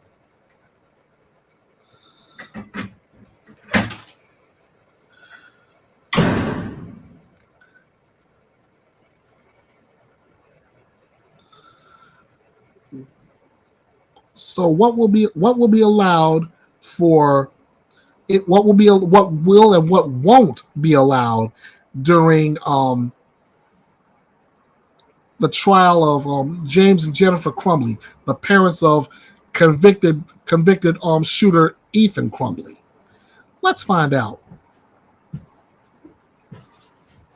James Crumbley, case number 22279989FH. Calling people versus Jennifer Crumbley, case number 2279990FH. Good morning, Your Honor. Marielle Lehman on behalf of James Crumbley. Good morning. Hi, Judge. Good morning. Anjali Prasad standing in for Shannon Smith today on behalf of Jennifer Crumbley. Good morning. Karen McDonald on behalf of the people. Thank you, Mark Keast on behalf of the people. Good morning. You may be seated. My understanding is that we're here today pursuant to a motion filed by the prosecution with regard to potential client waiver form. The brief in support is labeled former client safeguards, and There was also a former client waiver form produced by the prosecution. Neither of the defendants objected to that form or to the contents of the brief. I then reached out to all parties and asked that each attorney on each case discuss what was in the prosecutor's brief with regard to former client safeguards, discuss any questions either the clients might have, and additionally talk about the former client waiver form and request that the clients sign that. So do we think that's been accomplished? It has, Your Honor. I have spoken with Mr. Crumbly. He did sign the waiver, Your Honor. Same, Your Honor. Ms. Crumbly has signed the waiver. All right, well, I'm going to inquire of each of the defendants, the defendant in each case separately, all right? Your Honor, is it okay if Mr. Crumbly sits because of the hearing device? Yeah, I think that there's some, if he gets some static if he moves. Correct, Your Honor. Mr. Crumbly, are you able to hear right now? I know that we've kept that device, so I know that that's helped you in the past. I can hear you. Okay, all right. So I guess I'll start with you. Mr. Crumbly, could you raise your right hand? Do you swear or affirm the testimony you're about to give as the truth so help you God? I do. All right, and would you state your full name? James Robert Crumbly. And Mr. Crumbly, have you been able to review the content of the motion filed by the prosecution with your attorney, Ms. Lehman? The document? Well, the, yes. The document and what it addresses. Yes, I have. And have you had the opportunity to discuss the issues raised in that document with your lawyer? We have. There are no issues. Okay. And do you understand the purpose behind the document? Yes. Okay. And do you need the opportunity to discuss that any further with your attorney? I have. Okay, you have discussed it with I her. have. I've discussed everything with my attorney, and we're good. Okay. The whole point of this is to not just protect your rights, but to address any potential appeals that would happen in the future. All right. It's obviously trying these cases is going to be monumental. It's going to take a lot of effort by everyone involved. So we would like to do it right. Right. So in order to protect your rights, I'm going to ask you all the questions on the former client waiver form and ask you to answer those. All right? Mr. Crumbly, can you tell me how old you are? 47. Can you read, write, and understand the English language? I can. Could you hear and understand? Can you hear and understand me? Yes, I can. Could you hear and understand your attorney, Ms. Lehman? I could. Are you satisfied with your advice? What was that? Are you satisfied with Ms. Lehman's advice? Yes. And you understand you're charged with 4 counts of involuntary manslaughter? I understand them. All right. And do you understand that you have the right to conflict-free representation? I do. Although there were formerly, there formerly was joint representation in this case, as you know. Do you understand that attorney Shannon Smith now only represents defendant Jennifer Crumbly? Yes. And you also understand that attorney Mariel Lehman now only represents you? Yes. Do you understand that your own interests and your co-defendant's interests may be or have already become materially adverse? Yes. Do you understand that both your attorney and your co-defendant's attorney have indicated there is now a conflict of interest between you and your co-defendant? Yes. Although there are now separate trials, do you understand that your co-defendant is a former client of your attorney? Yes. Do you understand that the duty of confidentiality continues after the client-lawyer relationship has terminated, which means that your attorney still must protect the confidentiality of privileged information provided by your co-defendant? Yes. Do you understand that given the duties owed to former clients, your attorney may be limited in their representation? For example, your attorney may not be able to use privileged information obtained from your co-defendant to further your own interests? Yes. Do you understand that these limitations can affect things such as decisions relating to matters of trial strategy, for example, the presentation of evidence at trial, the examination of witnesses, the decision to call certain witnesses, potential negotiation in terms of a sentence agreement, and additionally arguments made at sentencing. Do you understand that? Yes. Do you consent to Attorney Shannon Smith continuing to solely represent Defendant Jennifer Crumley and Attorney Mariel Lehman continuing to solely represent you? Yes. Have you had the opportunity to consult with your retained counsel as it relates to the issue of your representation? Yes. Do you understand that by entering this waiver, you will not be able to raise these issues in an appeal should you be convicted? Yes. And have you executed this form that was provided? He has, Your Honor. Okay. And you'll provide that to me? May I approach, Your Honor? Sure. Thank you, Ms. Sagan. You're welcome, Your Honor. All right. Any additional questions for Mr. Crumley that come to mind? Not from the people. Thank you, Judge. Okay, thank you. Ms. Jennifer Crumley, could you raise your right hand? Do you swear or affirm the testimony about to give is the true self of God? I do. All right, you can put your hand down and would you tell me your full name? It's Jennifer Lynn Crumley. And how old are you? 45. Can you read, write, and understand the English language? Yes. Can you hear and understand me? Yes. Can you hear and understand your attorney? Yes. Are you satisfied with her advice? Yes.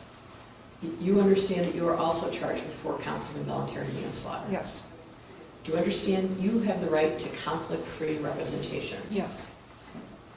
Although there was formally joint representation in this case, do you understand that Attorney Shannon Smith now represents you and only you? Yes.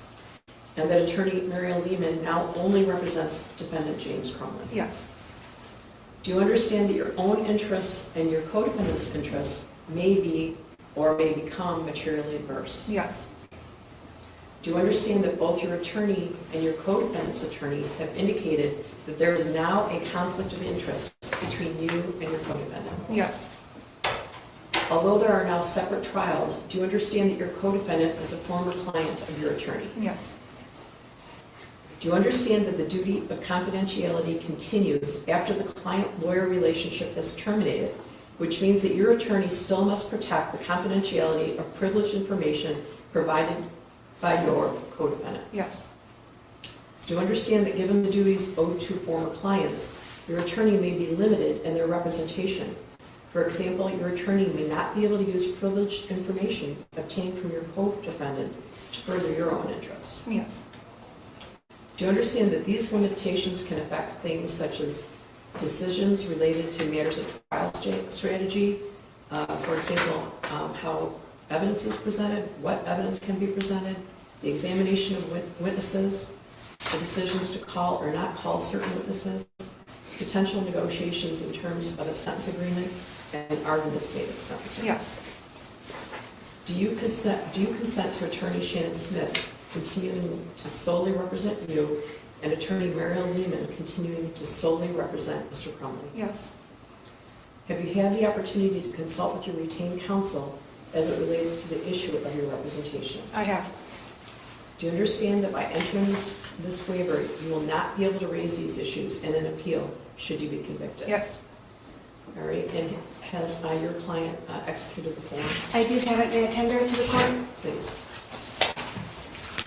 Any further issues for the prosecution? No, Judge, I believe that covers it. Thank you. Okay, thank you. I would say that that's the only issue for today, but for the fact that I have a 4th amended final pretrial order that indicates that the prosecutor shall provide the defendant by December 11th, 2023, a list of witnesses the prosecuting attorney intends to produce at trial, and the defendant shall provide to the prosecutor by December 6th, 2023, a witness list. Is that what you provided? Yes, Your Honor. It has, Your Honor. Okay, because it has not been filed, is that correct? Correct, Your Honor. Could you tender a copy to the court? I'm trying to use that to determine how long the trial will go. Sure. Yes, Your Honor. Judge. We can do that. How long do you think this trial will go? 2 to 3 weeks. 2 or 3 weeks? Okay, is that your guess? Each, yes, I think Each? 2 or 3 weeks each, Your Honor. Yes. Okay, so I suppose the pretrial order doesn't say file it, but if you could provide it to us, I think that'd be helpful. We can do that, Your Honor. Absolutely, Judge. I believe the next deadline is Monday for jury instructions. Correct. I, at the moment, can't think of a good reason not to give a special jury instruction, but anything else right now? Not from the people, Judge. You'll see that from a witness list we filed, I did communicate with defense counsel. That includes a number of chain and foundation witnesses. Okay. I'll work with both counsel as far as stipulations for that evidence. Good. All right, well, and I'll see you all on January 23rd, right? Thank you, Your Honor. Thank you, Your Honor. Thank you, Judge. All rise. See?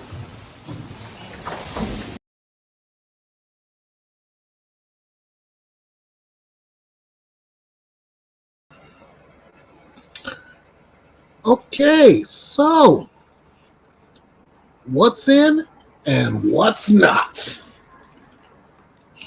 Both parents of a Michigan school shooter were present in court Wednesday morning to make final arrangements ahead of trial, which had been set to begin January 23rd before the couple's counsel decided to separate their cases over witness conflicts. James and Jennifer Crumbly are charged with 4 counts of involuntary manslaughter for their role in the Oxford High School's shooting, where their then 15-year-old son Ethan Crumbly killed 4 fellow students and wounded 6 more students and a staff member. Ethan was sentenced last week to life in prison without parole, where he apologized to the court saying, quote, "My actions were what I chose to do. I could not stop myself. I am a really bad person. I've done terrible things," end quote. Prosecutors have said his parents' actions, including ignoring their son's mental health needs and providing him access to a gun, directly contributed to the tragic shooting in November 2021. I agree with the prosecutors, but evidence still needs to be seen. Jennifer Crumbly's attorney filed 2 new motions on December 7 related to evidence provided by the prosecution that Ethan Crumbly killed and mutilated birds, and evidence of a second extramarital affair by Jennifer Crumbly, evidence the defense aims to exclude. In a motion obtained by Court TV titled "Motion to Exclude Irrelevant Bird Evidence," the defense describes Ethan Crumbly's disturbing behavior, saying, quote, "The shooter mutilated baby birds on more than one occasion, texted a friend about the details of mutilating birds, video recorded himself doing so, and photographed violent and disgusting images of his actions," end quote. The motion also says that Ethan Crumbly intentionally hid all of the bird evidence from his parents.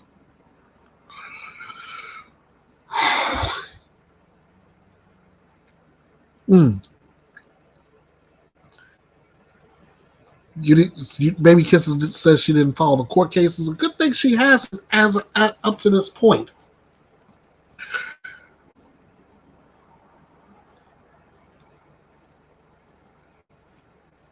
I had just caught wind of the sentencing last week. Ethan Crumbly was a student at Oxford High School in Michigan. One day he decided he was going to walk in. He was going to start shooting the place up, and he got this would be a good one to watch.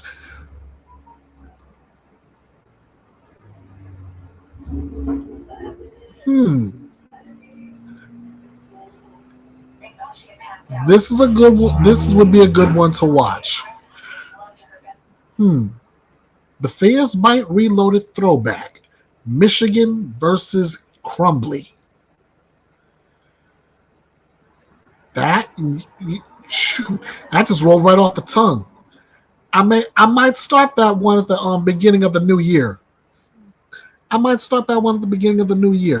Good recommendation. So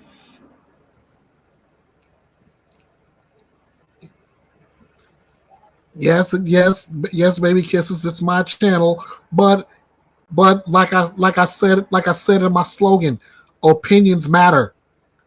And your opinion, your recommendation for Michigan versus Crumbly, I would love to do that one.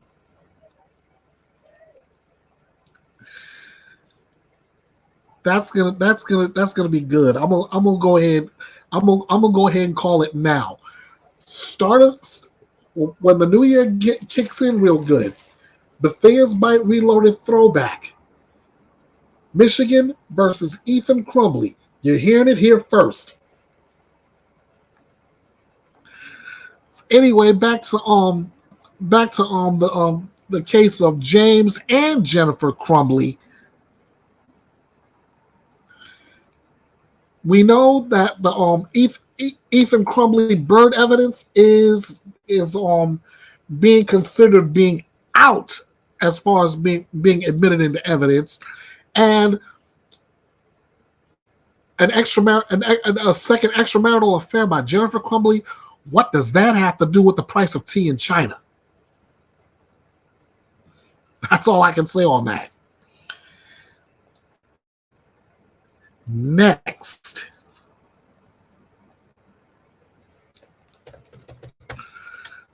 This next story is truly horrific. That's the best way I can describe it.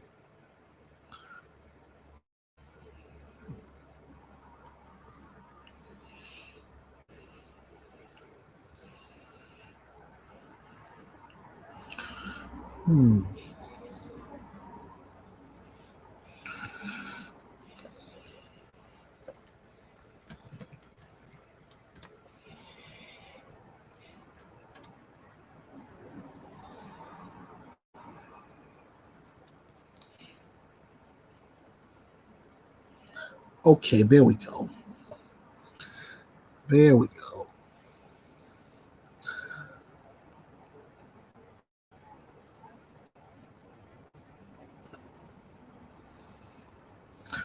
All right. So we're going to the next story. A stranger's been charged with murder and home invasion in the death of a Detroit synagogue leader. So what I'm gonna do, like I did with the story earlier, I'm going to take myself off screen.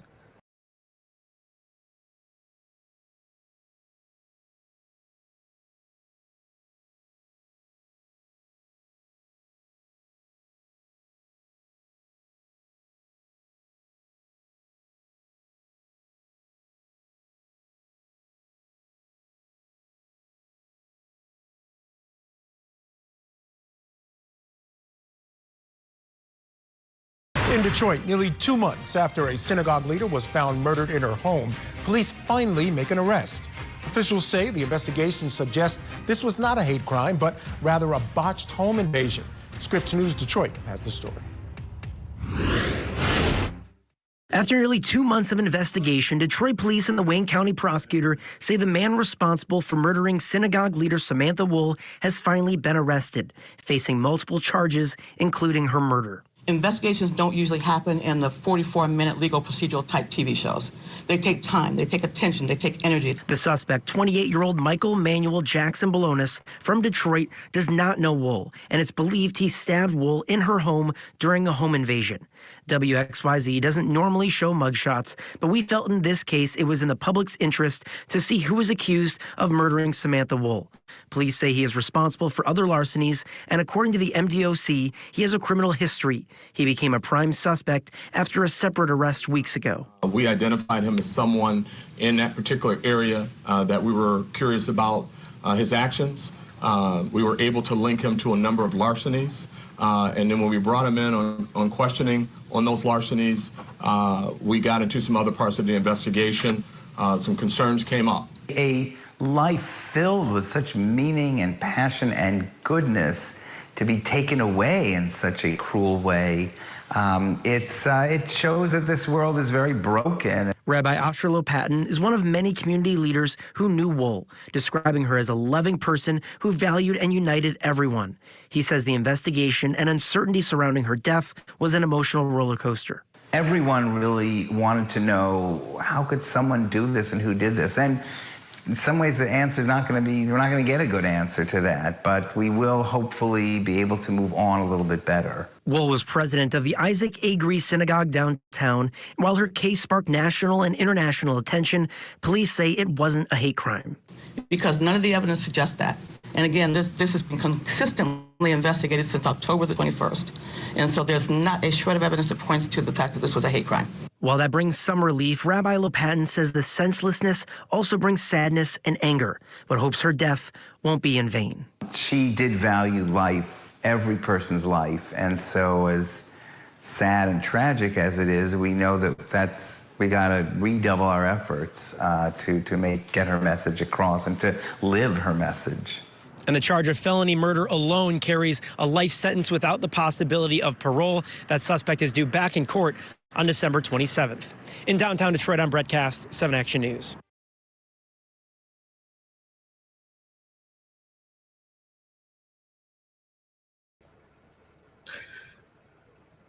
If that's not a, it's saying it's not a hate crime, but I can say for sure there was no love involved in that. And if anybody wants to know what a hate crime is, let me put it in the most blunt terms I can.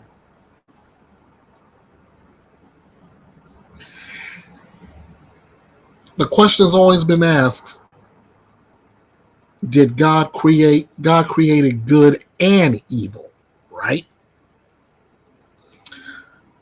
So the question will go like this: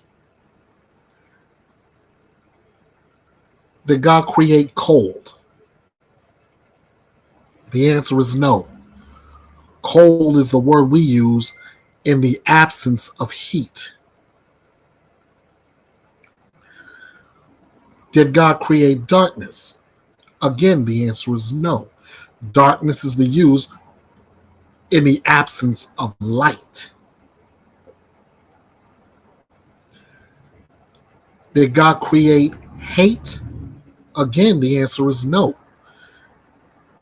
That's a word we came up with in the absence of love.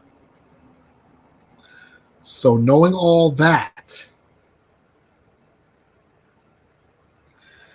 did God create evil? The answer is an emphatic no. Why? Evil is the word used in the absence of God in our lives. And that's my little mini sermonette for the day.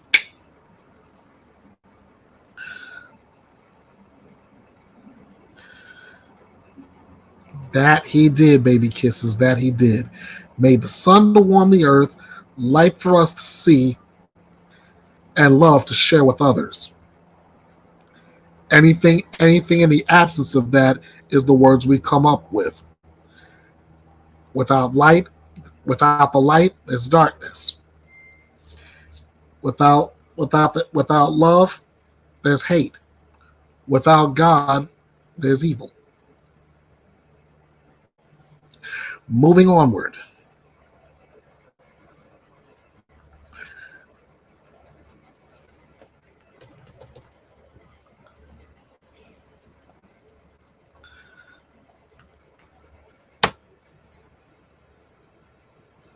All right, next up. There is a volume of videos causing delays for teens accused of killing a classmate. So this is something else we need to know.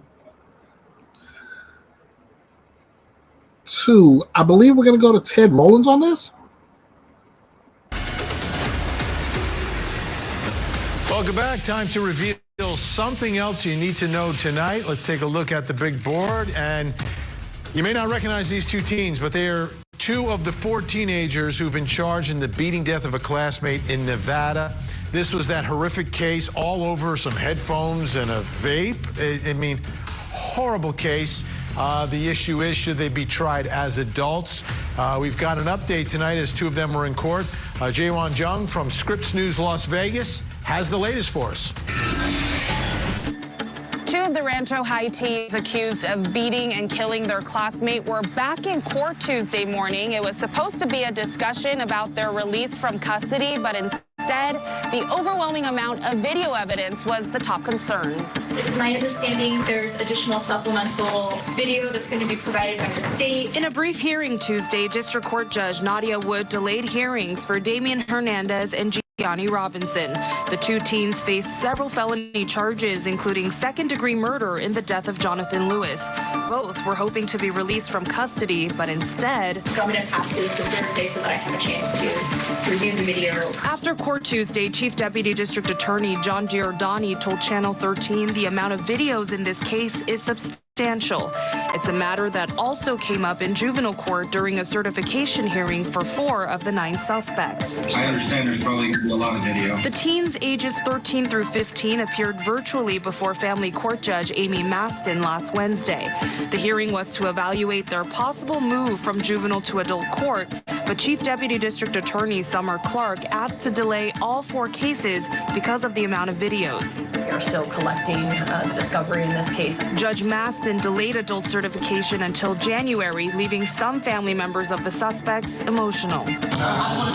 Any reaction to what happened? Anything you'd like to say to the family of Jonathan Lewis? I want to say condolence to the family. We don't wish anything on anybody. It's hard on everybody. Condolence to Jonathan and his family. Horrible situation. Sorry for 4 of the teens being tried as adults will be back in court on Thursday. 4 of the teens being tried as juveniles will be back in family court on January 3rd. At the Regional Justice Center, I'm Jaewon Jung. Unbelievable story, and we'll continue to track all the updates for you here on Closing Arguments.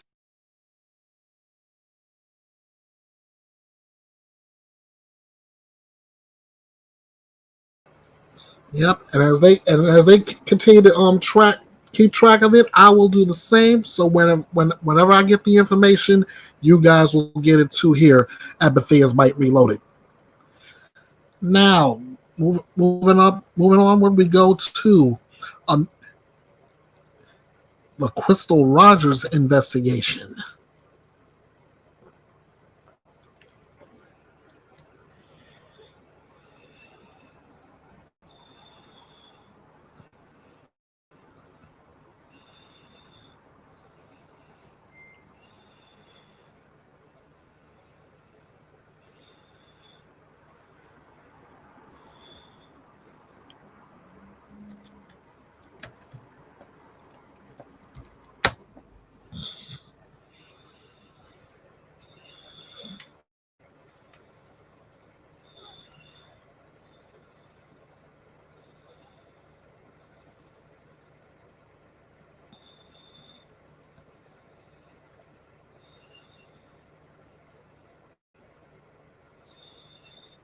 Here we go.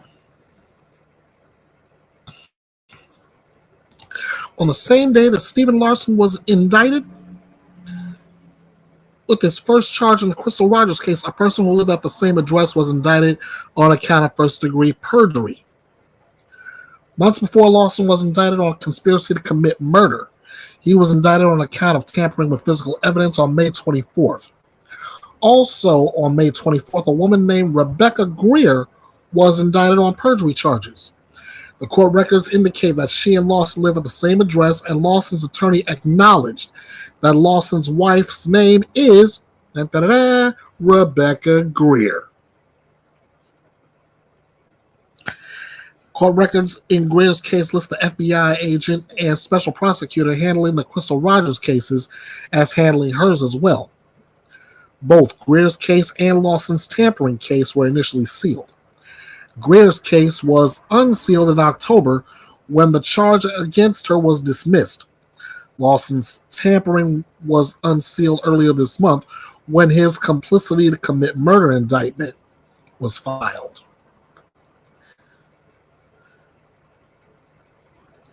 Greer's indictment states that she was accused of making a material false statement, which she did not believe in an official proceeding, while under oath required or authorized by law. Ladies and gentlemen, if you're a witness in a case, this is an old case. This is an old unsolved case. Hey, Crystal Rogers was killed way back when, and there is still so much that has to be done before they can even think about putting the right person on trial for it. Anyway, like I said, whether it's in or out of the courtroom, if you're a witness to a case, and the last thing you want to be hit with is a perjury charge.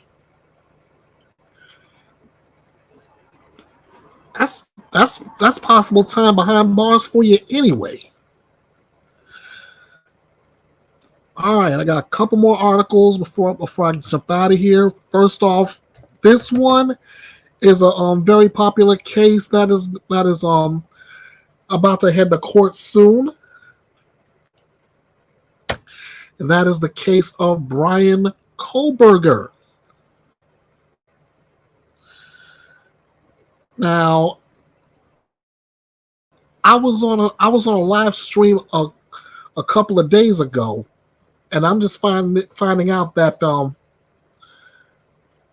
they want to they're looking to demolish the house where the Idaho 4, as they're being called, were staying at the time. So there we go. So now they're looking to demolish the house. Even though I believe that there's may still, yes, they plan on doing it after Christmas. Like I started to say, even though I believe there may be more evidence in that house, others at the University of Idaho say nope. I think that's it. This is something else you need to know. Go ahead, Benny.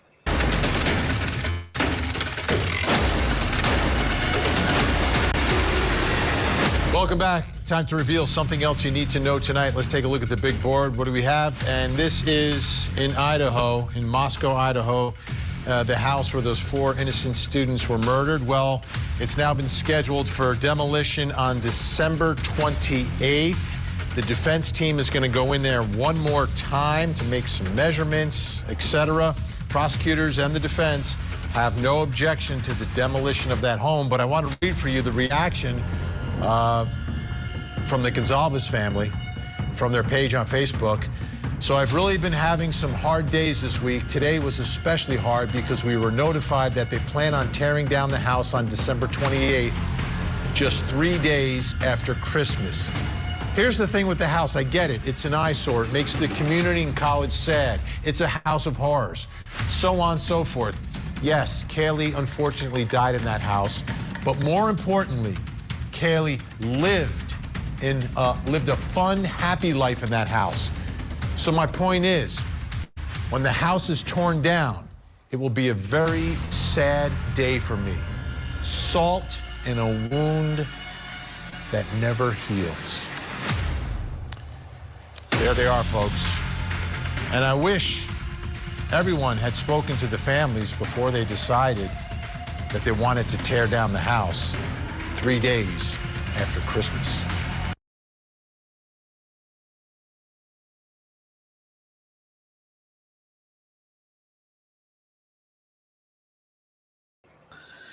You see, that's why Vinny Politan is my main guy at Court TV. He said exactly what I was thinking. I too wish that they had got a hold of the families and talked to them first before that decision was before making that decision. And like Kaylee's father said, that is just rubbing salt in a wound that will never heal. All I pray now is, 1, this decision is the right one. 2, they've gathered all the evidence needed out of that house, so both sides can make a proper presentation that will lead to justice being served. That's all I've been all about with any case. This one especially. I agree with Baby Kisses. Shame on them for not talking to the families first. Yet she totally agrees that the decision is hopefully the right one. All right. Finally, let me set you up for this last one.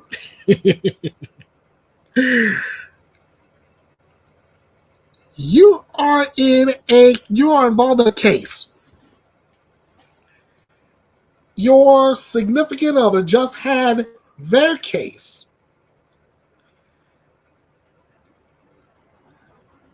It's I'm trying to do this without straight up laughing at it because of the seriousness of it. Your significant other just had their case, right? We'll talk about. Oh man, I think they've already done the Murdoch case so much. They got him on the financial stuff. They got him on the murder. He's not going to see He's not going to see the light of day anytime soon, if ever. All right, let me see if I can set this up again. You are involved in a case. Your significant other just recently had theirs. Found guilty, sentenced to time behind bars. Now it's your turn. Due to an irreconcilable difference, your attorney decides, Your Honor, I can't represent this person anymore. Judge says you're going to need to find a new attorney. Your new attorney,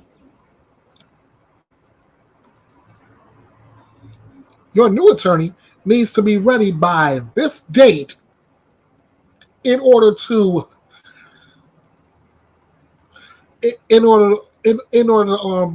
be ready for trial. So you go out and get this new attorney. Then the attorney gets hit with the deadline.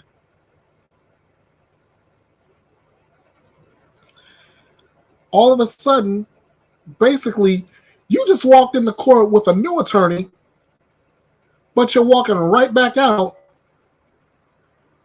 in need of a new one.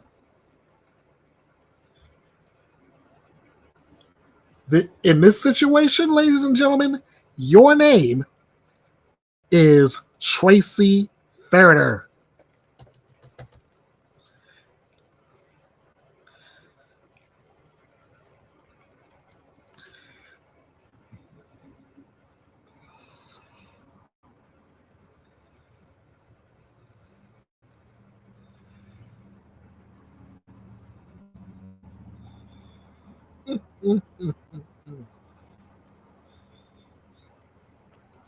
Yes, Tracy Ferreter needs a new attorney.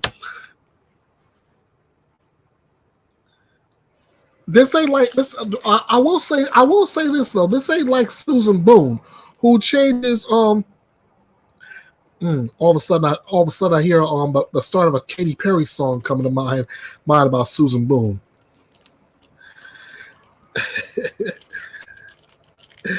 But I'll save that for later. Anyway, Tracy goes into court with a new attorney, but she leaves in need of another one.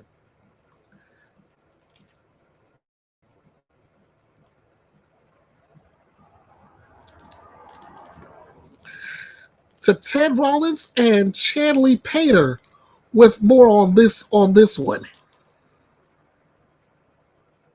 Here's to the Florida mom accused of locking her son in a box-like room in her family's garage. She's going to stand trial on March 18th now, but she's going to have to find another attorney. Tracy Ferreter had a status hearing today. She didn't appear, but what happened was that she brought her new attorney in. The new attorney asked to have the trial moved. He needed lots of time. The judge wouldn't give him all the time that he wanted, and the bottom line is the new attorney said, I can't do it that quick, Judge, and dropped out, so now she needs a new attorney. Let's listen to a bit of that trial, or that hearing. I'm very hard pressed to believe that there's any substantial amount of work that hasn't already been done that you couldn't take and benefit from. So that's going to be my ruling. We're going to start the trial on March 18th. So I'm going to throw the ball into your court at this point, Mr. Shiner, based on what I'm telling you is going to be the trial date in this matter. And my rejection, at least to a significant extent, of your motion to continue. Do you wish to continue with your appearance in this matter or not? And if you need a moment to speak with Mrs. Ferreter, I certainly will give you that opportunity. The defense objects to the court's ruling, and I'm stating in 35 years experience, I don't believe any lawyer can be competent in the court's time that you're giving us. So on that, based on that, I'd like to move to withdraw then, Judge. I cannot do this. All right, so I'm going to allow you to withdraw because I'm not going to force you to do something you don't think you can do, but I reject your argument that no lawyer could be prepared for this case in 3 months. And where that leaves us, I'm going to set this for another status check 10 days out for Mrs. Ferreter to find an attorney with knowledge now of when I'm going to set this case for trial that can get this case, do the necessary work to get it prepared and be ready to go on trial on March 18th. So that's the court's ruling. Your request for withdrawal or attendance, Mr. Shiner, is granted. All right. Let's set our status check 10 days out. January 4th, status check in this matter for purposes of determining status of Mrs. Ferreter's counsel. Okay, she'll be back January 4th, as you heard the judge say, but he didn't budge. No 3 months. He gave 60 days, basically, and set the trial date. So let's ask an attorney who knows what he's doing, and we'll find out the truth here. Joseph Tully, is it possible to get prepared for a case in 60 days, or is 3 months more realistic? 3 months is pushing it. I think coming into this big case, an attorney has to review all the transcripts of her husband's case, whose case went first.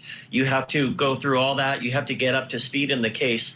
90 days is pushing it. I think 60 days is incompetent. I think here the judge made a mistake. I don't know. Probably the defense attorney did do this knowingly. Usually, well, there's very little in law where the defense really has good grounds for things. One of them is that the accused has the right to an attorney of their choice.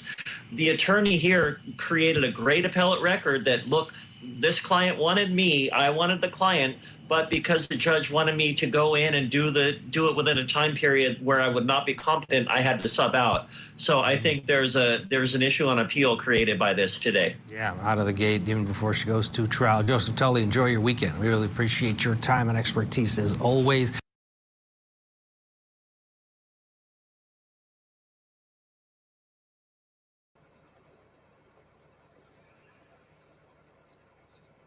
Okay.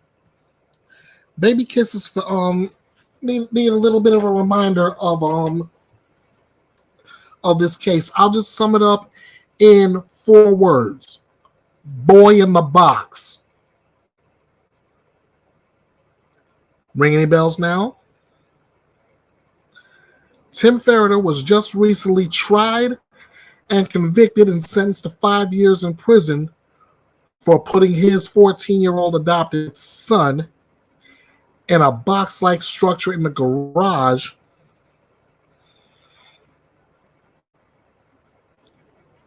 for about, 18 hours a day. Won't let him out unless he was going to school, if then.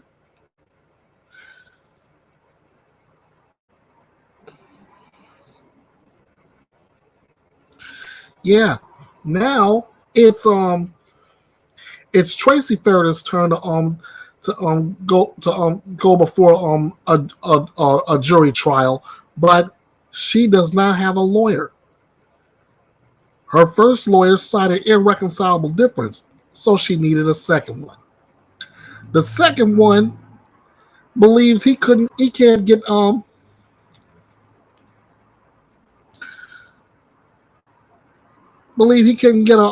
he can't be prepared for the case in the next couple of months, so he's out. So like the title of the article says, Tracy Ferreter comes to court with a new attorney but leaves in need of another. Just when you thought it was all said and done, we're ready to go with Boy in the Box round 2. She's waiting for another lawyer. Well, that's all. Dad's not going anywhere. He wanted to get out on bond, claiming about a job opportunity. That ain't happening. And as far as Tracy goes, I hope she finds one that's quick about getting prepared, because 60 days. Yeah, I think that it could work if he or she is well prepared. Okay, ladies and gentlemen, that's gonna wrap it up for this week's Bethea'S Byte Reloaded. I want to thank you all so much for joining me. Baby kisses, you are something else. You are something else. Thank you so much. Thank you so much for being here. Thank you all for being here. Thanks to my replay gang. And I love you guys. I don't say that just to say it. I do. I want you to take that love. I want y'all to spread it around. I want you to take care of your mental health. Be good to everyone around you. Be kind. And let's try to do this again. Let's see. Should I go on next weekend before Christmas? I'll think over it during the week. Oh, you thought during the trial that he was? Oh, that's only because he was granted the motion to have him dress in a suit instead of prison gear. Anyway, again, thank you all so much. Let's do this again. If I don't do this again next weekend, and I will gladly do one after Christmas. That is definitely happening. Until then, again, I wish you all the happiest of holidays. Merry Christmas. I love you guys from the bottom of my heart. Again, be good to yourself, be kind to yourself. And again, I want to see you back here for the next Bethea'S Byte Reloaded. Until then, Ernest Bethea, the last outlaw. I'm signing out one more time. And until we meet again, you all know what to do. Fight this. Hey guys, this is the last outlaw saying thank you to all of you who watched this video and subscribe to Bethea'S Byte Reloaded, your drama-free true crime destination. I couldn't dream of doing this without you, so thank you. Did you enjoy this presentation? Are you looking to get more information on everything presented here? Are you looking to give more feedback on this presentation? Here's what you can do. Like this video. The more eyes on this video, the more this information is spread to others which brings us a step closer to justice served. Share this video to your social media. Just like dropping a like, the more eyes on this video, the closer we get to justice served. Drop me a comment, whether it's on the topic or the presentation. I am open to all comments, whether it's a theory, a speculation, or a suggestion. I will respond to all. If you haven't subscribed yet, what are you waiting for? Hit the subscribe button to show your support of this little true crime engine, powered by you. Set the notification bell to all for future videos. Be sure to follow Bethea'S Byte Reloaded all over social media. At Bethea'S Byte Reloaded True Crime on Facebook. At EKB316 on X, formerly known as Twitter. At Bethea'S Byte Reloaded on YouTube. At EKB316 on Instagram. At King of Hearts 316 2021 on TikTok. You can drop me an email as well. The address is kingofhearts316_09 at outlook.com.